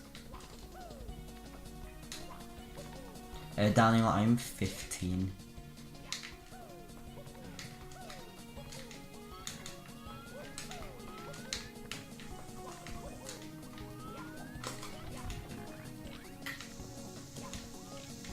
But that won't last for long. My birthday is in a month.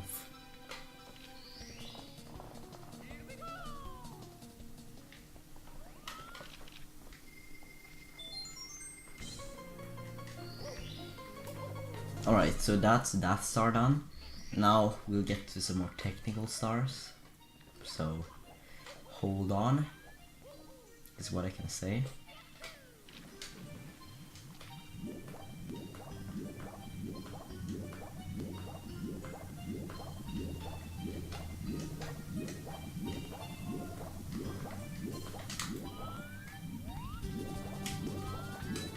Okay, so we need to swim up here before the water level gets too low. It's a bit precise, so you have to make sure you're prepared. And now we're gonna bomb clip for this star. Basically, either to clip through here, you either need a big bomb or you need a medium-sized bomb and then clip at an angle. But if you get a big one, you can just clip at a straight angle.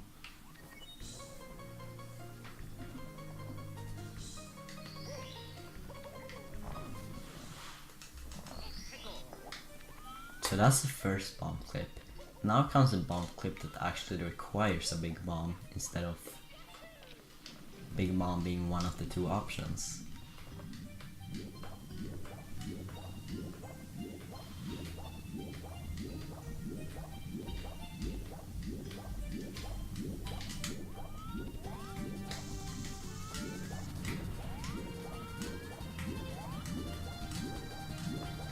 So now we do similar thing, except we swim up on the other side. Then we're gonna use this bomb to clip into another cage. Oh, I just messed up. I got a big bomb, but I accidentally pulled back.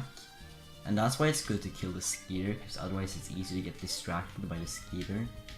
Because the time you have to get to the cage is very precious. Then you jump into the cage and ground pound to clip.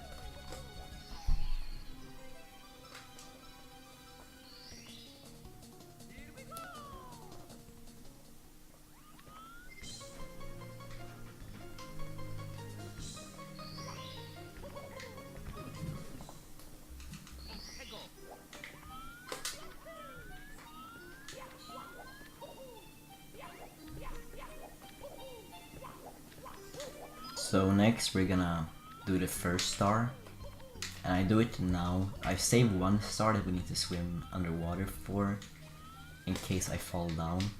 It's like if you activate these platforms and fall, you can't get back up, since they don't respawn.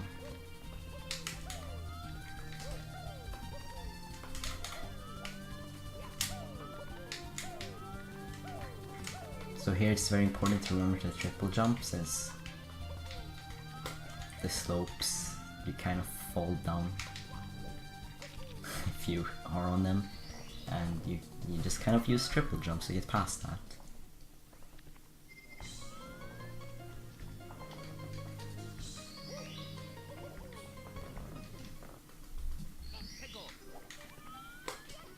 Okay, so next I'll be doing the boat cage.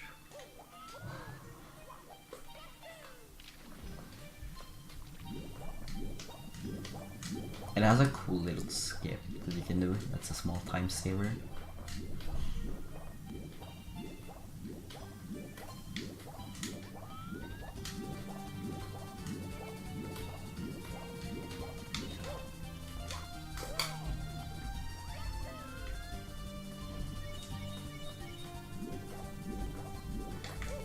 So here I do a bit of a setup. I line myself up straight up from here. Then I let it boat turn by itself. Then I start a triple jump here. You can also dive to directly land on the star, but it's pretty precise.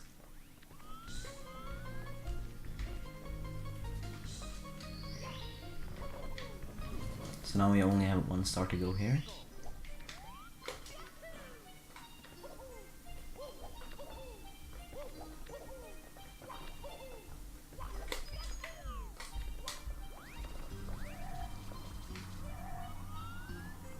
So here's a bit of a skip. You're supposed to like be on a bunch of different bounce around a bunch of different springs in the level, but you can just triple jump wall kick onto the last one, like that.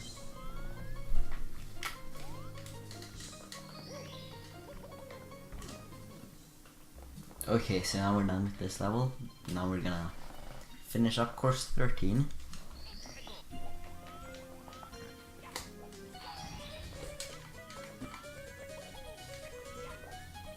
So first off, we're going to the quiz house, if you'd call it. No, it's a quiz tower. Lunar quiz tower is what it's called. Basically, these questions are about both Toho and then Brodude's personal opinions, because if you want to beat this game, you have to know that Brodude's favorite meme is Illuminati. It's very important to know to beat this game. Or you just memorize the path, that works too.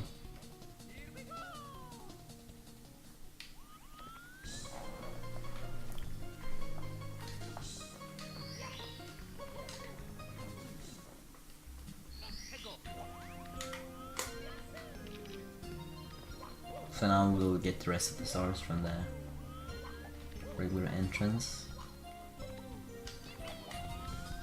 So probably the hardest star in this level is Secret, which I'm gonna go for now. Or it's the most chokeable one, I would say.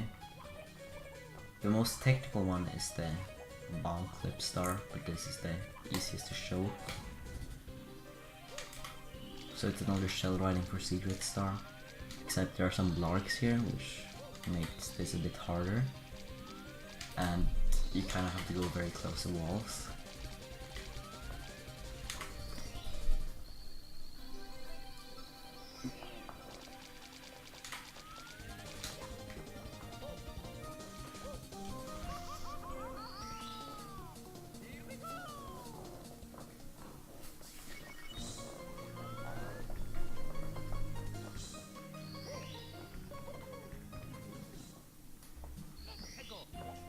Alright, so next I'm gonna go to the Troll Star Disco Party and get some coins along the way, because your coins that you get there get saved.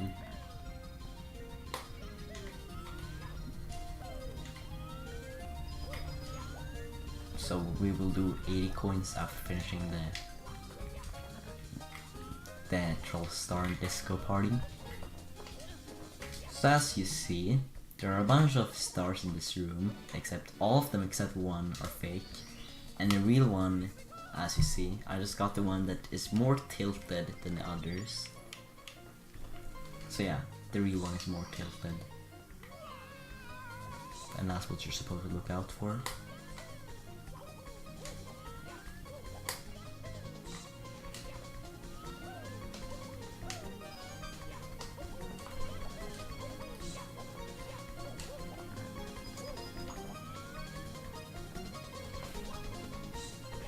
So now we will do red coins and 80 coins, like unusual thing. So yeah, not much special about this star. Okay, so here I will drop down to this red coin. And then there's this one. There's a chance that you accidentally fall down to the very bottom from there, but usually you won't fall down.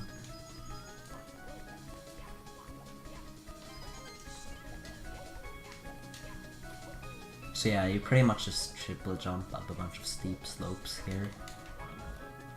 I guess it looks kind of cool to execute. And it's also pretty satisfying when you do it without messing up.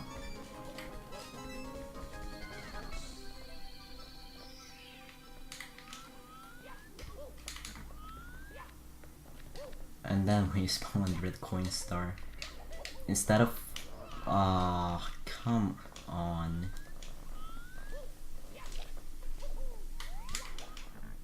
Let's see, where do I have to get up now? Oh, over there. But I'm like bad at orientating myself in these levels. Cause like I never fall down there. Okay, I'm over here. Oh, dang. This sucks. Why did I have to fall down there?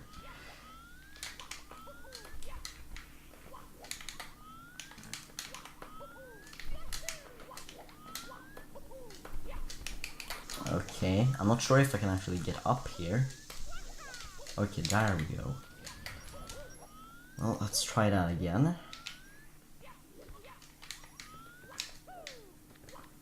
And let's not triple jump. Let's not die of an accident so I fall down this time.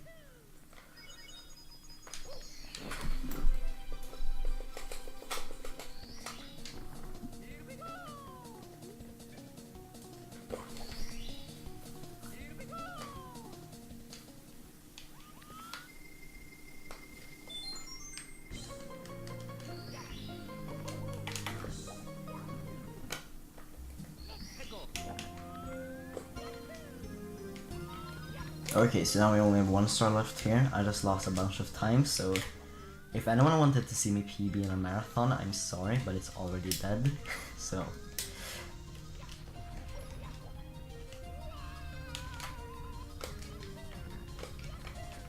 It's very hard to get a personal best in a marathon when your personal best is not complete garbage. I mean, I would call it complete garbage, but because I have a lot of time saved, but the reason for that is because this is very easy to screw up in this game.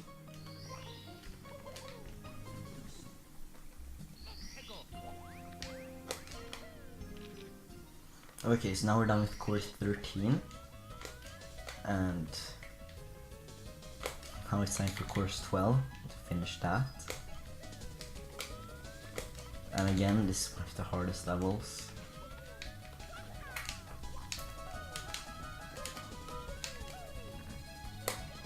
So first here, we're gonna do a bit of a skip. We'll arch up here with the vanish cap to skip some climbing.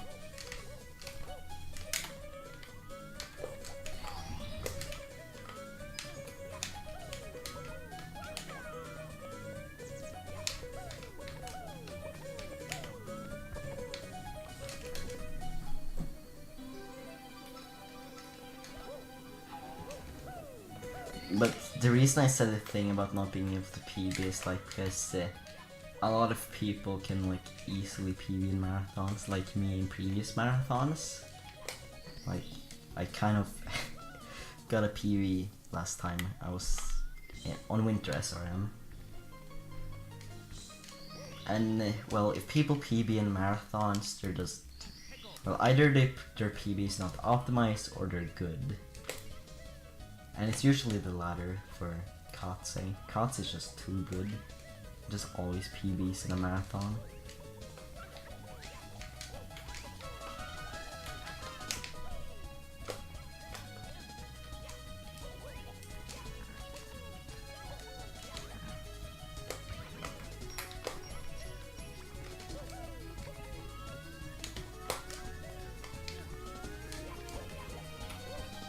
Oh, okay, I see. Brodot wants to see me choke in Dream Space Tunnel.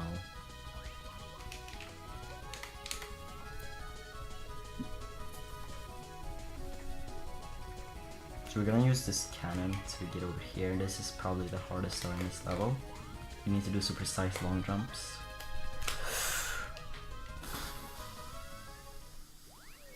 Oof, that's the first time in a really long I died to that star. I mean, I've always known it's difficult, but oh, ouch. Can I just say that was marathon RNG, to be honest? See, that wouldn't happen in a regular run. I'm just gonna blame everything on marathon RNG.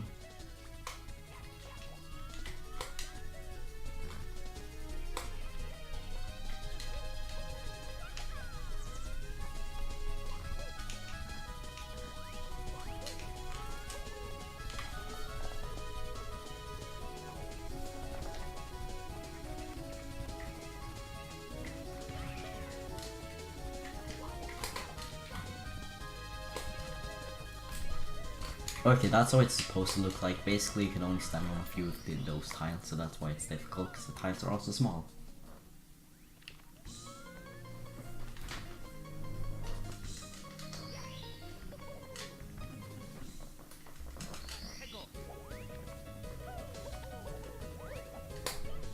Alright, back on track.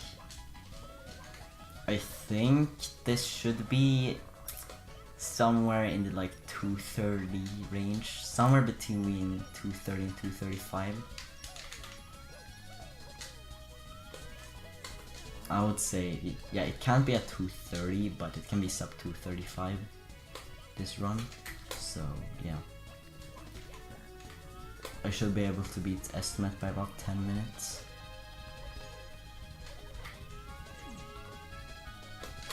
Stone Lightning, nice. Okay, let's not say emotes out loud. I only sound like a nerd like that, and you can't just say a bunch of random emotes when you're playing on a marathon, because that's like too cultural.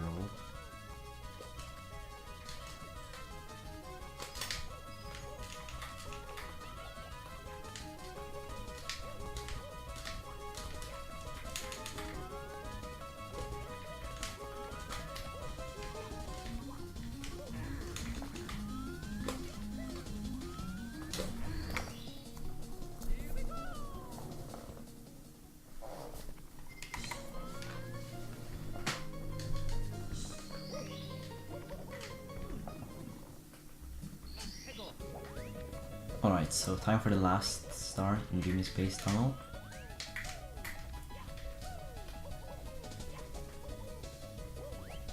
It's kind of interesting how there are cannons at very different places in this level. Just two very separate cannons that you have to use in this level.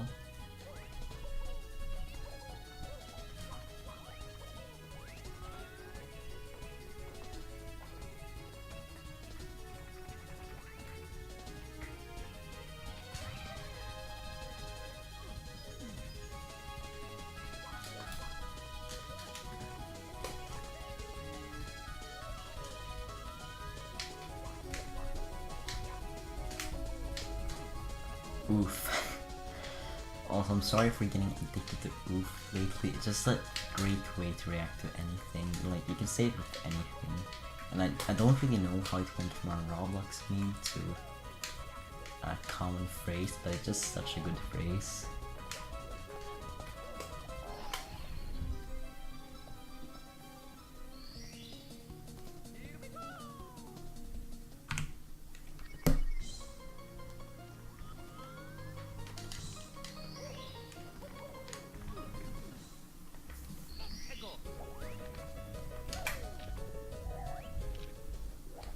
Okay, I won't debate about wall kick versus wall jump. Call it whatever you want and be satisfied.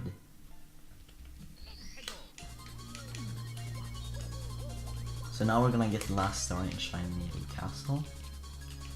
Except it's the first star in Shiny Needle Castle, but we get it last in Shiny Needle Castle. In Shiny Needle Castle.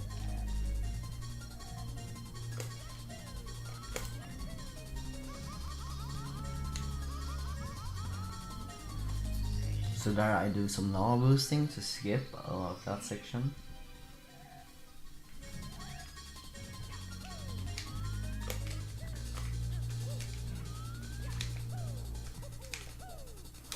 I have a cool opinion, thanks Mushi.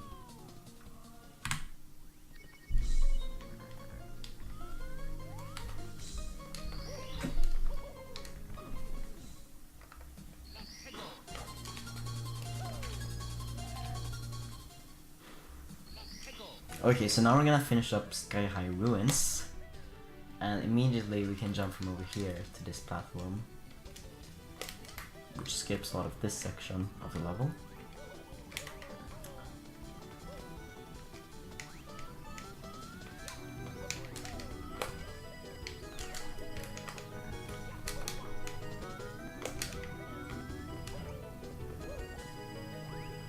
So basically, these blue slopes are ink, which is really slippery, so you can't walk on those.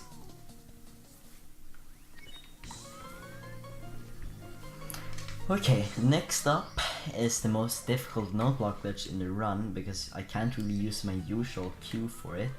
That's the first thing, and the second thing is you die if you mess up. To see what I did there, like I had to change my direction by like ledge grabbing, this kind of ledge grabbing the side of the note block, so my direction got changed for me.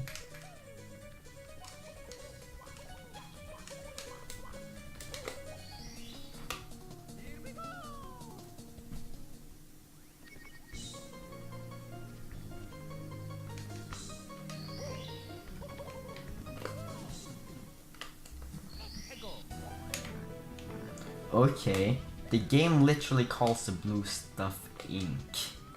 I'm pretty sure. The game calls it ink, so it's ink. Okay, so here we're gonna do a timer glitch.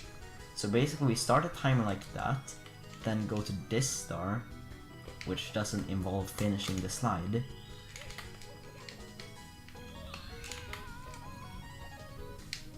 So you'll see in a moment how the timer glitch works once we get there. So basically we start a timer, but we don't stop it, and we get another star.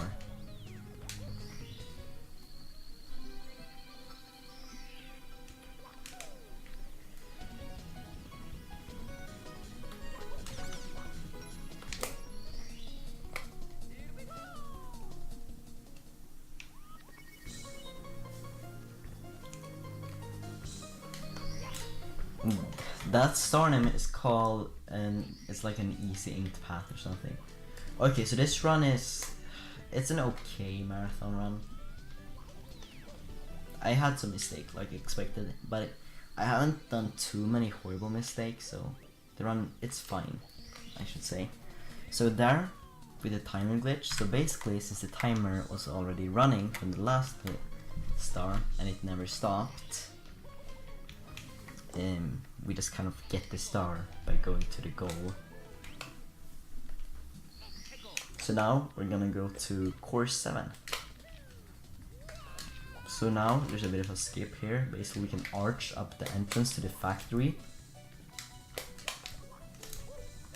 to access the red coin area without having to use the wing cap like we would usually do to get over here.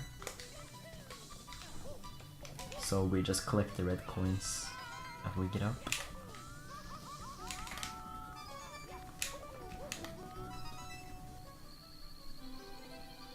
So one interesting thing in Mario 64, so now I have 99 star, and now that my star count goes to 100, the X that stands for the counter disappears to give space for another number when it goes to 3 digits.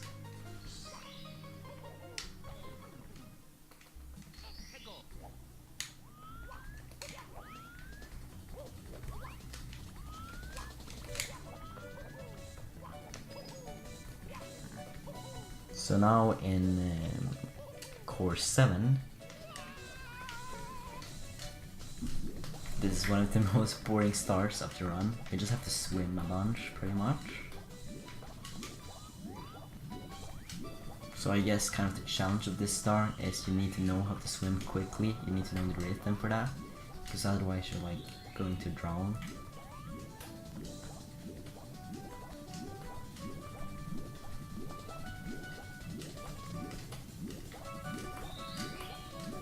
So you pretty much just need to make sure you don't drown.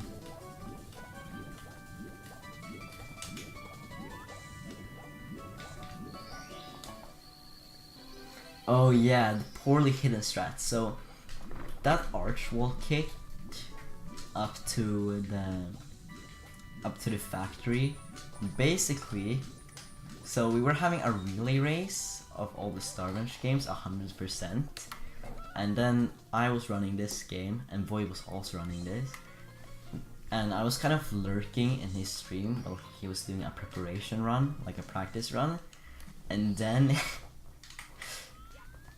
and then he said while doing the strat, I hope Galaxtic isn't watching.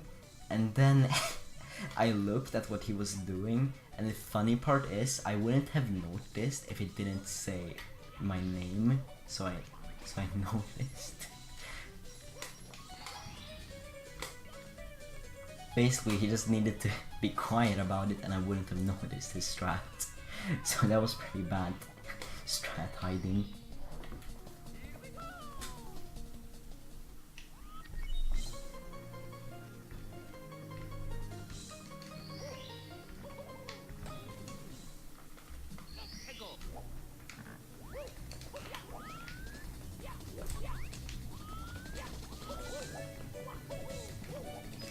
Now I'm gonna do 80 coins along with a flying star because of blue coin switch that gives us 40 coins.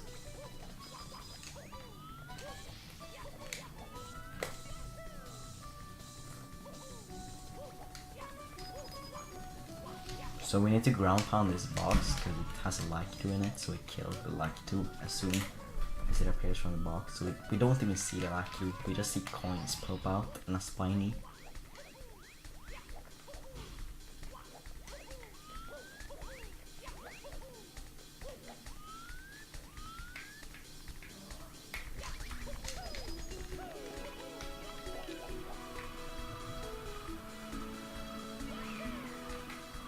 Yeah, he did update SR6. The question is Sega going to run Starbench 6 on 1.2 or 1.3? Because they're very different. 1.3 even has another star in it, so I guess we'll see what he decides to do.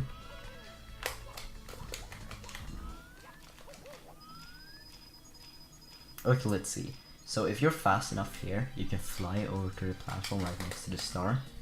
But the wing cap is on a kinda tight cycle. But I'm gonna go for it, since you know this isn't PvP or anything. Alright, so I got it. See, the wing cap just ran out. It's in a pretty tight cycle. You blew 1.2, alright.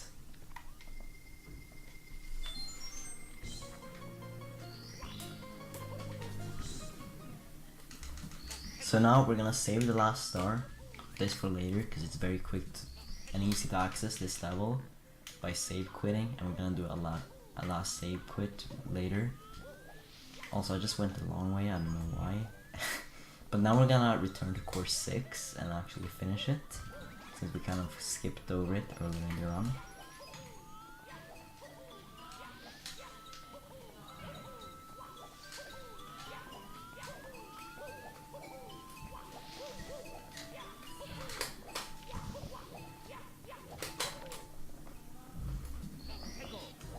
So we just better start.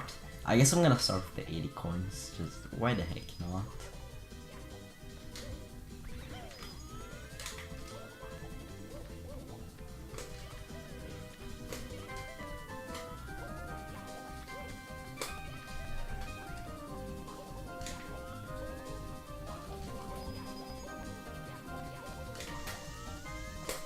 So this is another one of those levels where we need to take a really big detour. Basically we collect the red coins here, but after getting all the red coins we need to take a big detour instead of just getting the star.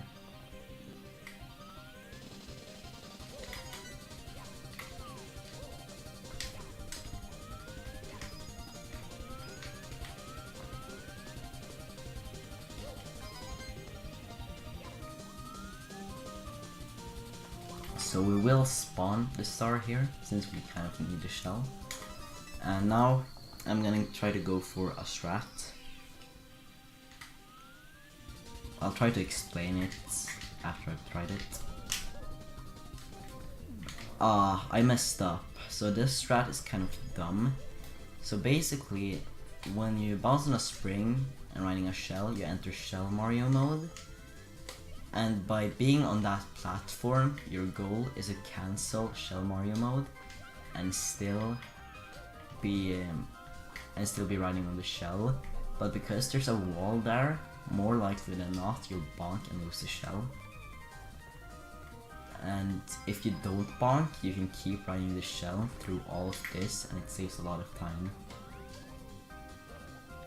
So if you get it, that's a really good time save.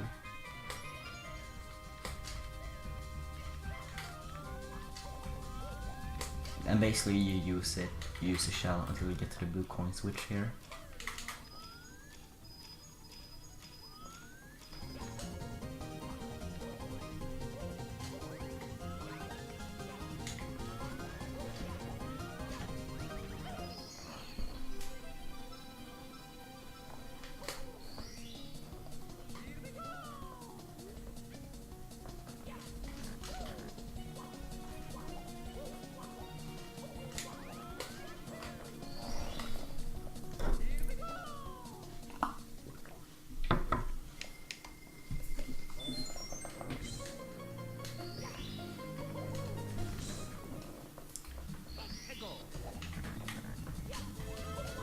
Okay, so now we're gonna go and get the shell again, and the reason for this is because we need to press a switch, and the switch is right next to the shell, and the shell makes it easier for us to get back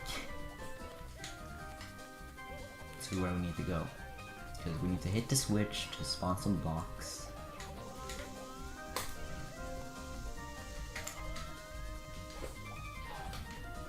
So again here, we're not gonna use the shell, but we're gonna take advantage of a spring once again. Basically, what we want to do is we take advantage of the high speed we get from the shell and triple jump to a platform that's almost next to the star. Like that. We just skipped a really long section of the level. And now we just need to regularly jump on this float block to get to the star.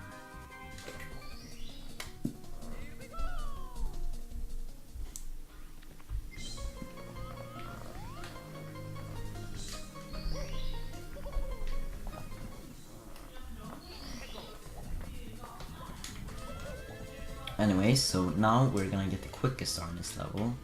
Basically, we just need to do wall kicks up here and we'll pretty much skip this entire star.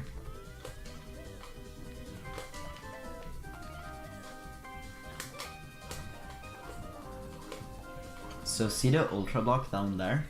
The ultra block is down there's a sign that tells you the solution for the bamboo maze that we did earlier in the run. And that's how you're supposed to know the solution for the maze. By breaking that block. It's very misleading since you need a super block to enter the maze, but the ultra block to get the solution. If you don't know the solution, that is.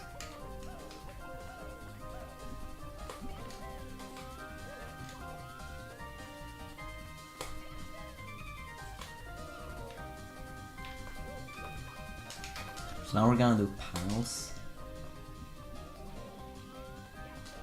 It gives some, I guess, some fairly interesting platforming. It's a pretty fun start to do, even though it's long.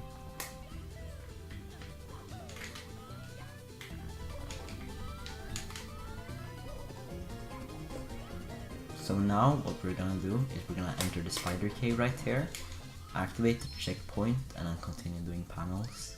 Because then when we re-enter the level, we will spawn in the spider cave instead of having to go through the whole level again.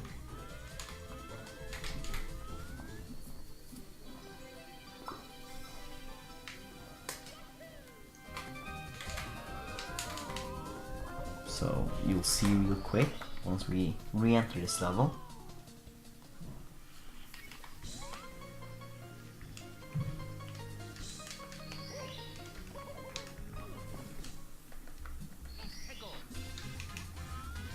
So now we're gonna do a bit of a skip. Also shouts to Undertale music. Oh. I'm dead. Okay, so yeah, the spider webs can be a bit be a bit tricky to get across, just like that.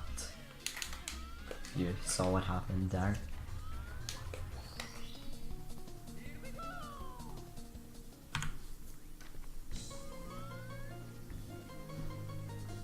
So now, last save and quit. And we're gonna go back to course 7 to get the last star there.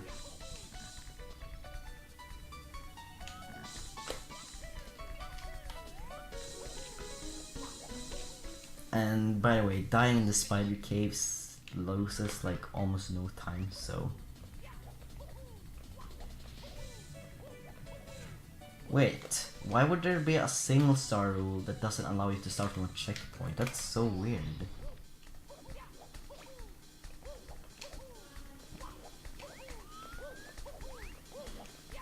Why would you not be allowed to start from a checkpoint?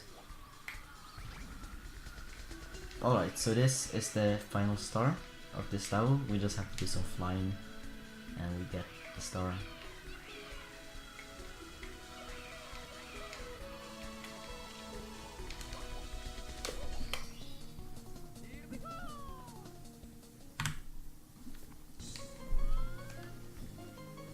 Okay, so the main reason we went back here, well, for first, we were closer to the wing cap from that entrance, and for second, doing 80 coins in course 5 from this entrance is fast.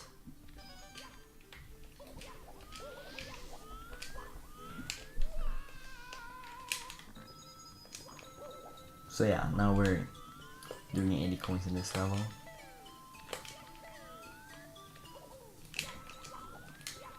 And yeah, we're almost done with every main course now. We only have a few parts left. Oops.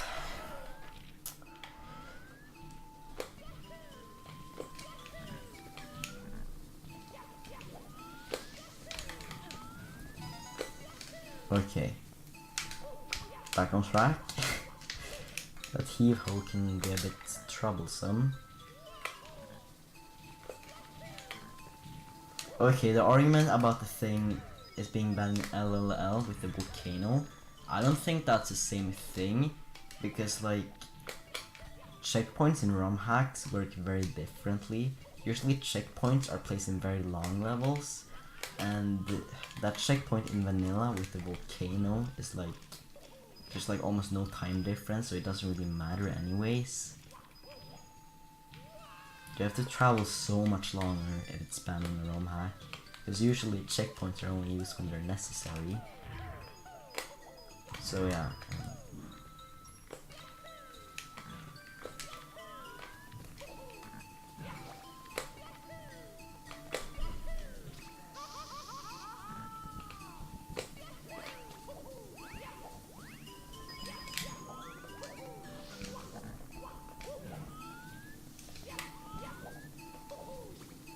Yeah, I don't think starting from a checkpoint should be banned. It's still like a natural level entrance.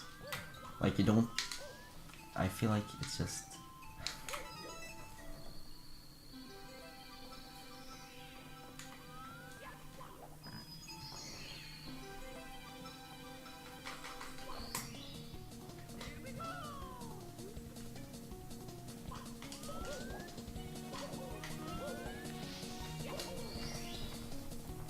Well, yeah, I can see that opinion, but yeah, my opinion on that topic is different.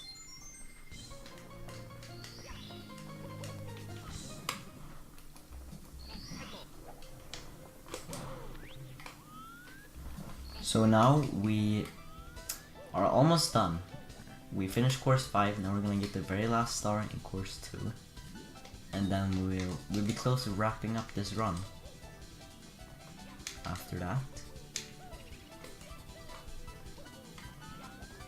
I agree with Marv here on this debate, I'll just say that.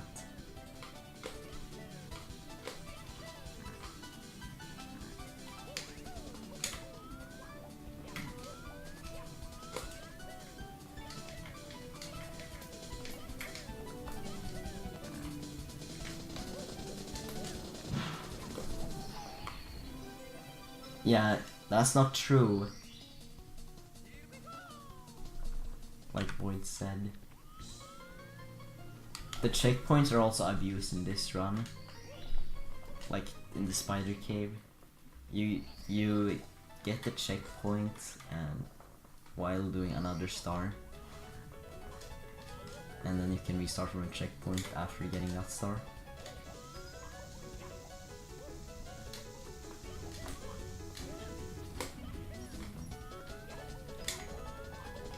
So anyways, now we're entering the blue realm.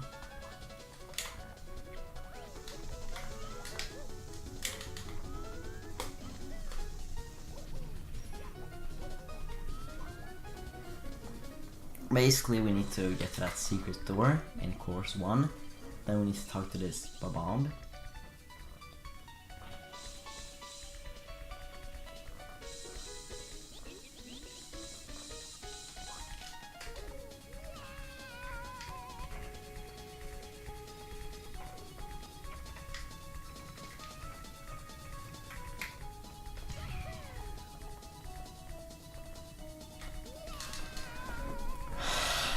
That's a very big time loss. How did I miss the cannon shots?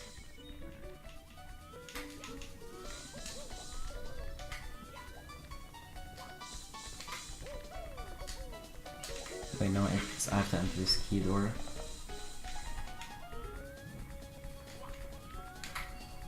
To recover this. Okay. Well, I'll just say it.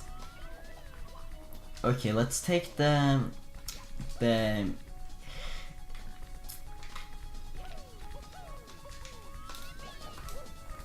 well, basically I think checkpoints are like the same thing as death warps from levels inside a level, like course 2 in Redem 2.0, where there's a death warp that you abuse for like every star in single star.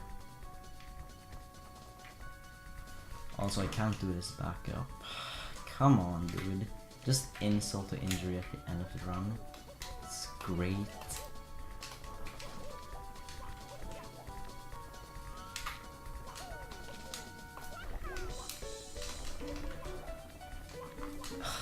God damn it. This is possible. Why can I not do this? Why did I have to do this backup in the first place? That cannon shot is not hard. Well, whatever. and I stopped getting thirsties. There we go.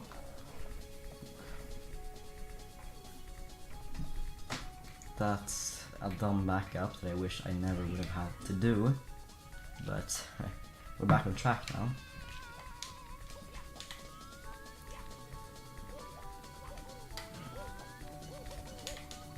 And jump down from above.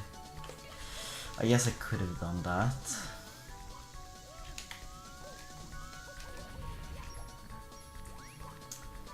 Well, the point I'm having is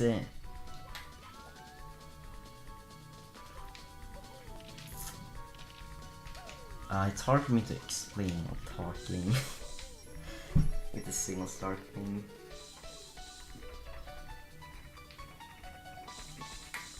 Yeah, like in this game, each level has so many entrances, and some stars are really close to one entrance. So then you can just use the fastest entrance, and a checkpoint is also an entrance. There's only one, because like you have to actually do stuff in the level to get to those entrances in a lot of cases.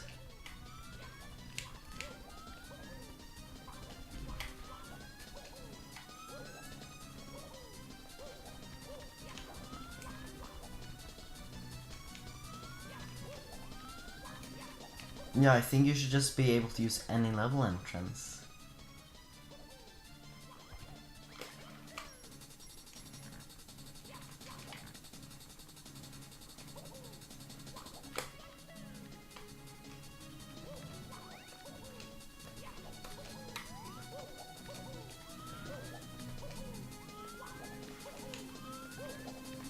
Anyways, this is a Koopa race. Time to stop debating in the middle of a run.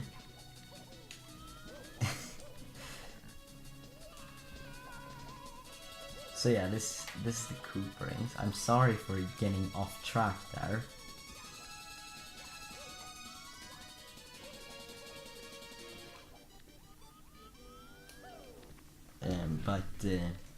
Yeah. Oh yeah, there's a fly guy there. That's really annoying, and you kind of have to wait.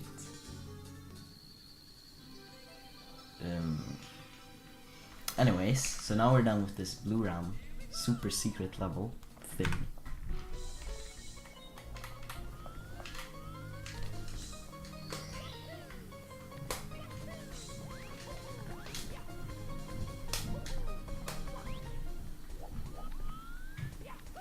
Anyway, so here is like quick clip into this. It saves a small bit of time in 121.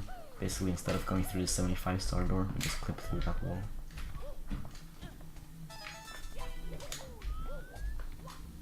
It's a small time save, plus I don't like the opening door animation, kind of messes up the camera a bit.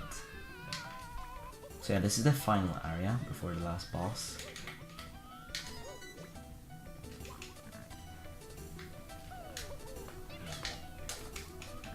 Okay, I'm trying to do a bit of a skip here where I triple jump wall kick up to this platform. CB, this is a 234 unless I screw up on the fights. This is definitely a 234 if the fights go well.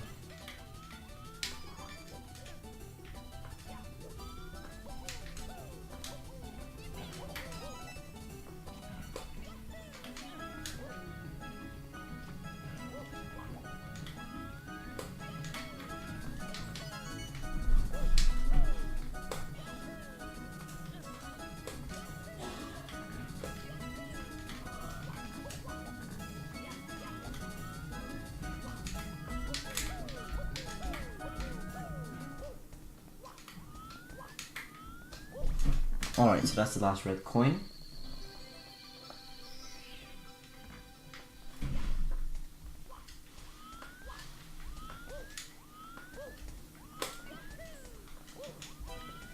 And And now we have won 16 stars, so the last 5 stars come from the last battle. So there are 5 fights with Squealsad here, and each of them is altered in a way, like the arena is altered for every fight.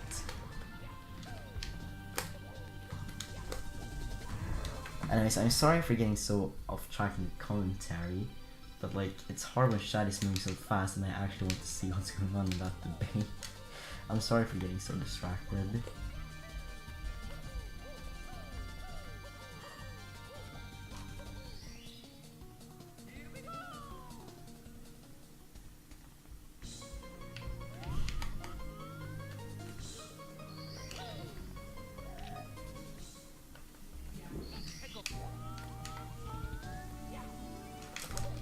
Alright, so for this second fight, the strat is to dive into him like this, and then, yeah, for the second two, I just ground pound him.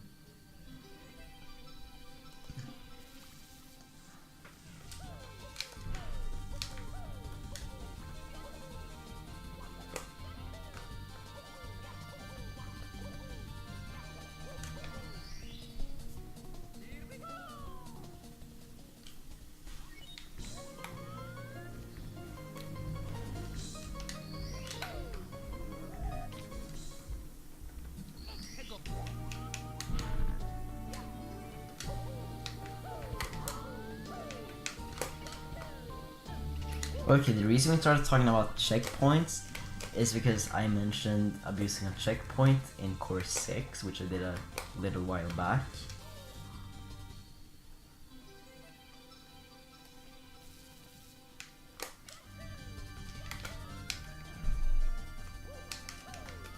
And basically someone mentioned that it was getting banned to do it, to do single start from checkpoints, and that's kind of how the discussion grew up. But anyway, that fight is actually pretty difficult because there's a bunch of quicksand everywhere, so it's kind of the most consistent way to do it is just to camp in one spot, like I just did.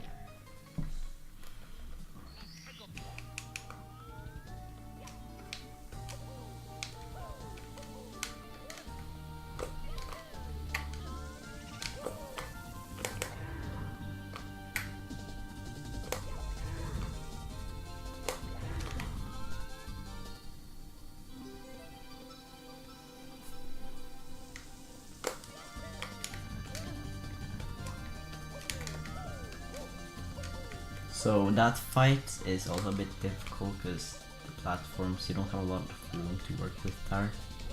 But yeah.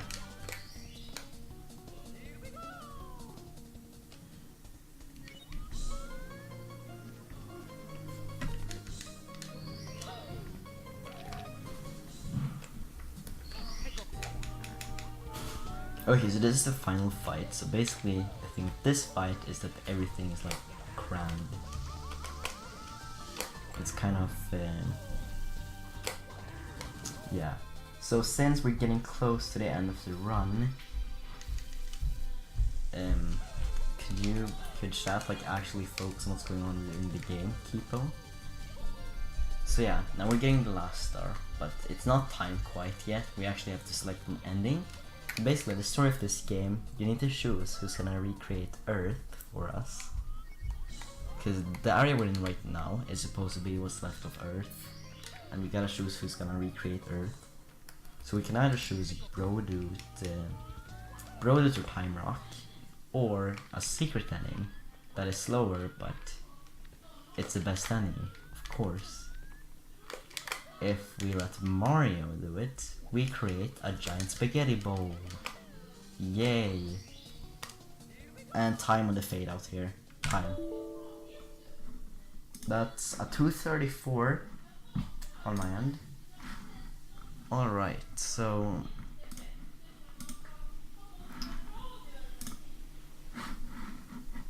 this was a pretty what should I say about this? So I'm glad I got to run here. It was pretty cool.